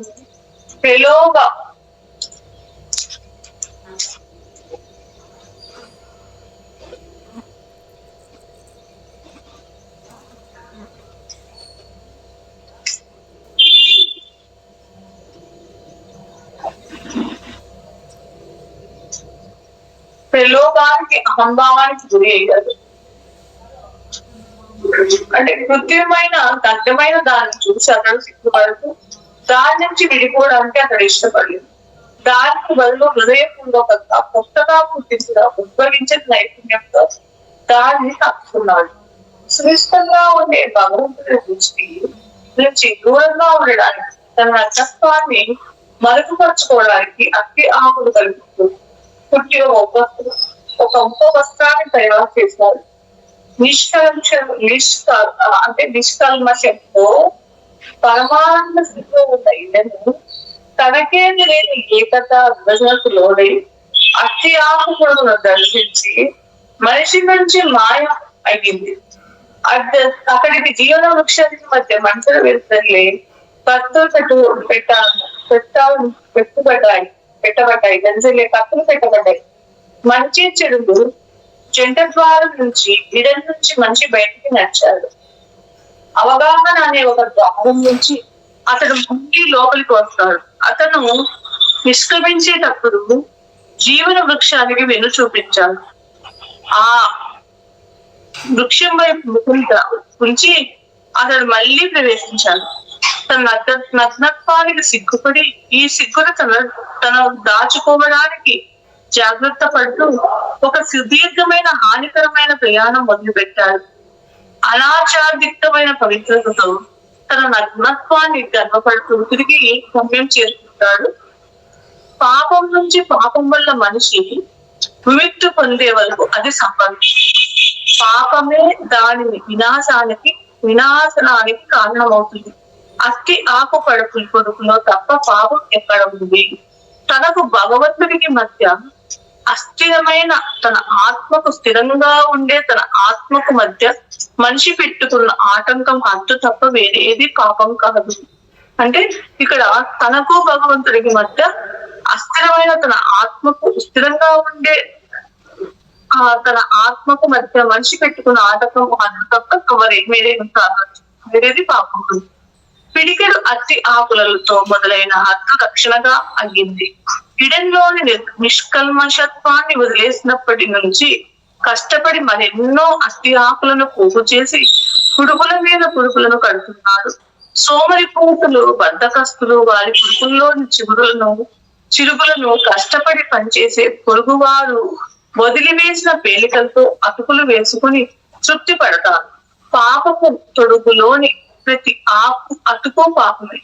ఎందుకంటే భగవంతుడి నుంచి వేరైన తర్వాత వైదొలగడం వల్ల మనిషికి కలిగిన మొదటి ఉత్సాహమైన భావమైన సిగ్గుని అది వృద్ధి చేసి శాశ్వతంగా ఉండేటట్టు చేస్తుంది. ఆ అవమానకరమైన స్థితిని జయించడానికి మనిషి ఏదైనా చేస్తున్నాడా? అతడి ప్రయత్నాలన్నీ అవమానంపై అవమానాన్ని కురుపీద పోగు చేస్తున్నాయి. మనిషి కళలు విద్యలు అట్టి ఆకులు కాక మరి యుద్ధం దారిలో ఉన్న అతడి రాజ్యాలు దేశాలు జాతులు కులమతాల ప్రత్యేకతలు ఇవన్నీ అట్టి ఆకుల పట్ల భక్తితో కూడిన శ్రద్ధ వల్ల కాదు. తప్పు ఒప్పుల గురించి కీర్తి అకీర్తుల గురించి న్యాయం అన్యాయం నియమాలు అభిప్రాయం గురించి అతడి నియమాలు అన్ని అట్టి ఆకుల పురుగులు కావా? విలువ కట్టలేని వాటికి విలువ కట్టడం, కొలవలేని వాటిని కొలవడం, ప్రమాణానికి అతీతంగా ఉండే దాని నిర్దిష్ట ప్రమాణాన్ని విశ్లేషణ మూలంగా కనుక్కోవడం, ఇవన్నీ అతుకులు వేయబడ్డ వాటి ప్రస్తుతానికి అతుకు వేయడం కాదా? బాధతో నిండి ఉన్న సుఖానుభూతులు యావదారిత్రానికి గురి చేసే సంపదల పట్ల అతడి దురాశ దాస్యం పాలు చేసే ఆధిపత్యం పట్ల అతడి దాహం చులకన పాలు చేసే వైభవం పట్ల ప్రబలమైన వాంఛ ఇవన్నీ అతి ఆకు పురుగులు కావా? తన నగ్నత్వాన్ని కప్పుకునే ఆతృతతో మానవుడు చాలా పురుగులు ధరించాడు. కొన్ని సంవత్సరాల్లోనే అవి అతడి చర్మానికి బిగుతుగా అతుక్కొని పోవడంతో అవి తన చర్మం వేరు అవి తన చర్మము వేరు అన్న విషయమే అతడు మర్చిపోయాడు. ప్రస్తుతం మానవుడు అతి కష్టంగా ఊపిరి పీలుస్తున్నాడు. చర్మాల విముక్తి కోసం మొదపెట్టుకుంటున్నాడు. కానీ అతడు తన అపస్మారక స్థితిలో తన భారాన్ని విసిరివేయడం తప్ప మిగతా అన్నీ చేస్తున్నాడు. తన భారం నుంచి విముక్తి ఇచ్చేది ఆ భారాన్ని విసిరివేయడమే. తన శక్తినంతా వెచ్చించి వాటికి అతుక్కుని ఉంటూనే ఆ చర్మాలను వదిలించుకోవచ్చు. అతడు దిగంబరంగా చేయబడ్డ పూర్తిగా వస్త్రాధరణతోటే ఉంటాడు. దిగంబరం అయ్యే సమయం దగ్గరలోనే ఉంది. మీకు అధికంగా ఉన్న చర్మాలను మీ అతి ఆకు పురుగులను మీరు తొలగించుకోవడంలో మీకు సహాయం చేయడానికే నేను వచ్చాను. అదే విధంగా మీరు కూడా అందరూ వారి అతి ఆకులను విసివేసే చర్యల్లో సహాయకారులు కండి. వాటిని వారు తొలగించుకోవడానికి మీరు సహాయపడండి. నేను ఎలా చేయాలో ఆ అతి ఆకు పురుగులను ఎలా వదిలించుకోవాలో నేను మీకు ఎలా చేయాలో చెప్తాను. అది ఎంత బాధాకరమైన ఎవరిది వారి తొలగించుకోవాలి. ఏదో విచిత్రం హఠాత్తుగా జరిగి మిమ్మల్ని రక్షిస్తుందని ఎప్పుడూ మీరు భావించవద్దు. ఎప్పుడూ ఏ కష్టానికి మీరు భయపడవద్దు. ఎందుకంటే స్వచ్ఛమైన అవగాహన అన్నదే మీ బాధలన్నిటినీ శాశ్వతంగా ఆనందంగా మార్చి తీరుతుంది. ఆ విధమైన స్వచ్ఛమైన అవగాహనతో ఉన్నప్పుడు మీరు ఒకవేళ ఆ దేవుడే దిగి వచ్చి నువ్వెక్కడున్నావు అని అడిగితే ఎంత మాత్రమూ సిగ్గుపడద్దు. ఎంత మాత్రమూ భయపడద్దు. ఆయన నుంచి పారిపోవడానికి మీరు ప్రయత్నించవద్దు. ఆయన ముందు వీటిల్లకుండా నుంచుని ప్రశాంత హృదయంతో ఈ విధంగా బదులివ్వండి. ఓ దేవుడా, మా ఈ అత్యాకులను, మా ఈ చరిత్రలను వీక్షించు. సిగ్గుగా, భయంగా అనేక బాధలతో మంచి చెడు అనే ఈ సుదీర్ఘమైన ముళ్ళ బాటలో సృష్టి ఆది నుంచి ఇప్పటి వరకు నువ్వు నిర్దేశించినట్లుగానే నడిచాం మేము. అయితే గొప్ప సులోక ఆకాంక్ష అన్నది మా పాదాలను ఇంతవరకు మమ్మల్ని నడిపించింది. విశ్వాసం అన్నది ఇంతవరకు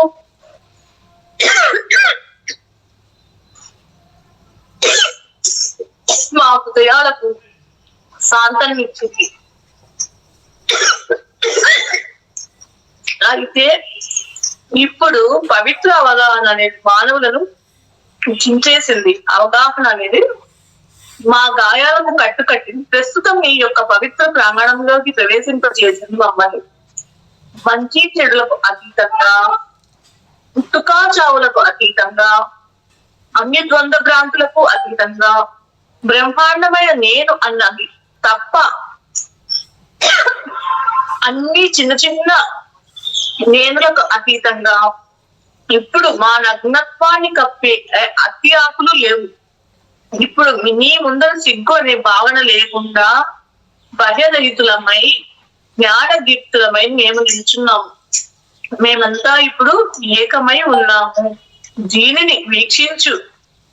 మేమంతా విజేతలం, దీన్ని వీక్షించు. అప్పుడు అలా చెప్పినప్పుడు అప్పుడు ఆ దేవుడు తన అనంతమైన ప్రేమతో మిమ్మల్ని కౌగలించుకొని చిన్నగా తన శాశ్వత జీవితంలోకి తీసుకువెళ్తాడు అని మిర్గాల్ వాళ్ళకు 7 మందికి బోధించాడు. ఈ విధంగానే నోవాకి చెప్పాను, మీకు చెప్తున్నానని చెప్పాడు అనమాట. అప్పుడు నరోడా వంటింట్లో కుంపటి దగ్గర కూర్చొని ఇది కూడా కూర్చున్నప్పుడు ఇది కూడా మాస్టర్ చెప్పాడు అని చెప్తాడు.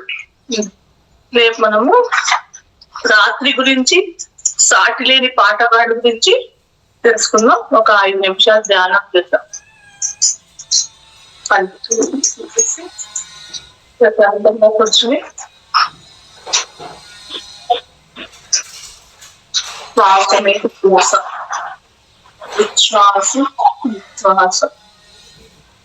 శ్వాసని ముగిస్తాం.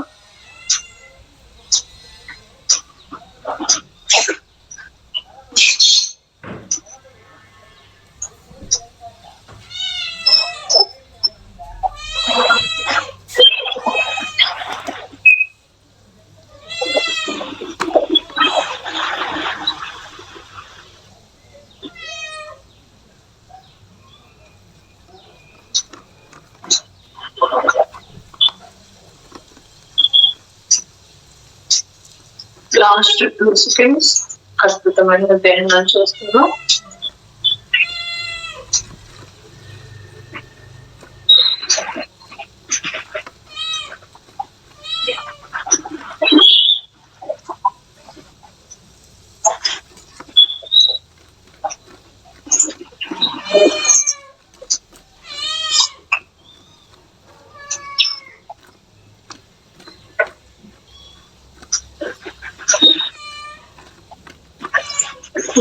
చెప్తున్నాడు, పవిత్ర అవగాహన అనే పరిస్థితి దేనైనా జయించవచ్చు అని చెప్తున్నాడు.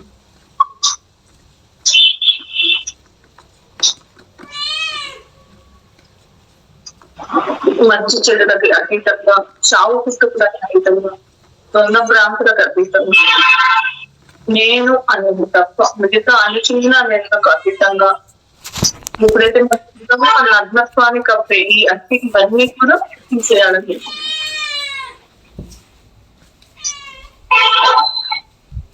మన అందరూ సిగ్గు అనే భావన లేకుండా పతిరహితులమే, జ్ఞానరహితులమే ఉంచున్నాము. అప్పుడు మనం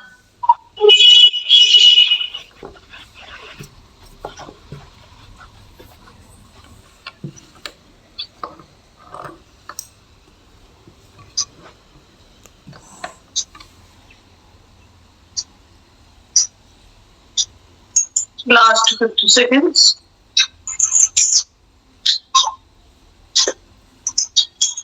Five, 4, 3, 2, 1, 0 నిదానంగా చేతులు చూస్తూ కళ్ళు వెళ్తూ. Thank you madam. Thank you madam. Thank you so much. మీకు నా యొక్క హృదయపూర్వక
అప్లై చేసుకున్నాము. పెనం కూడా వేడైపోయింది.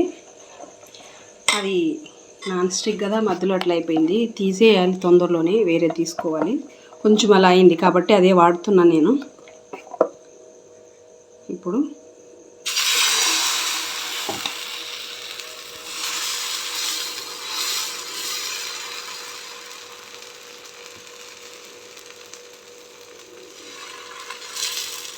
చాలా బాగా అయితే ఉంటాయి టేస్ట్.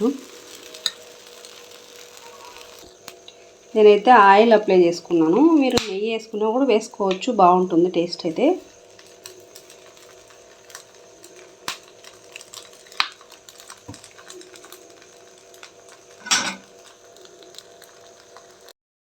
ఇప్పుడు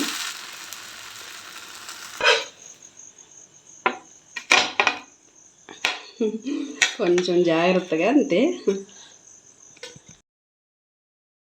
చాలా బాగుంది టేస్ట్, చాలా అద్భుతంగా ఉంది అసలు. ఇట్లా గ్రీన్ చట్నీ అంటే పుదీనా పచ్చడి, టమోటా సాస్ వేసుకున్నా. మీరు టమోటా పచ్చడితో అయినా తినచ్చు. పల్లి చట్నీ కన్నా దీనికి టమోటా సాసు, టమోటా పచ్చడి అయితేనే బాగుంటుంది. గ్రీన్ చట్నీ కూడా చాలా బాగుంది టేస్ట్ అయితే. ఎంత అద్భుతంగా ఉందంటే చాలా సూపర్ ఉంది. మీరు కూడా ఒకసారి ట్రై చేయండి. మీకు ఎలా వచ్చిందనే విషయాన్ని నాతో కామెంట్ సెక్షన్లో అయితే కామెంట్ చేసి చెప్పండి. ఇప్పటిదాకా మన ఛానల్ ఫస్ట్ టైం చూసిన వాళ్ళు ఎవరైనా ఉంటే సబ్స్క్రైబ్ చేయండి, లైక్ చేయండి, షేర్ చేయండి, కామెంట్ బాక్స్లో అయితే కామెంట్ చేయండి. ఇప్పటిదాకా మన ఛానల్ చూసి ఆదరిస్తున్న వాళ్ళందరికీ మరొకసారి పేరున హృదయపూర్వకమైన కృతజ్ఞతలండి. మరొక అద్భుతమైన వంటతో, మరొక రుచితో, మరొక వీడియోలో మళ్ళీ కలుద్దాం. అప్పటిదాకా చూస్తూనే ఉన్నాడు my soul style. Thank you so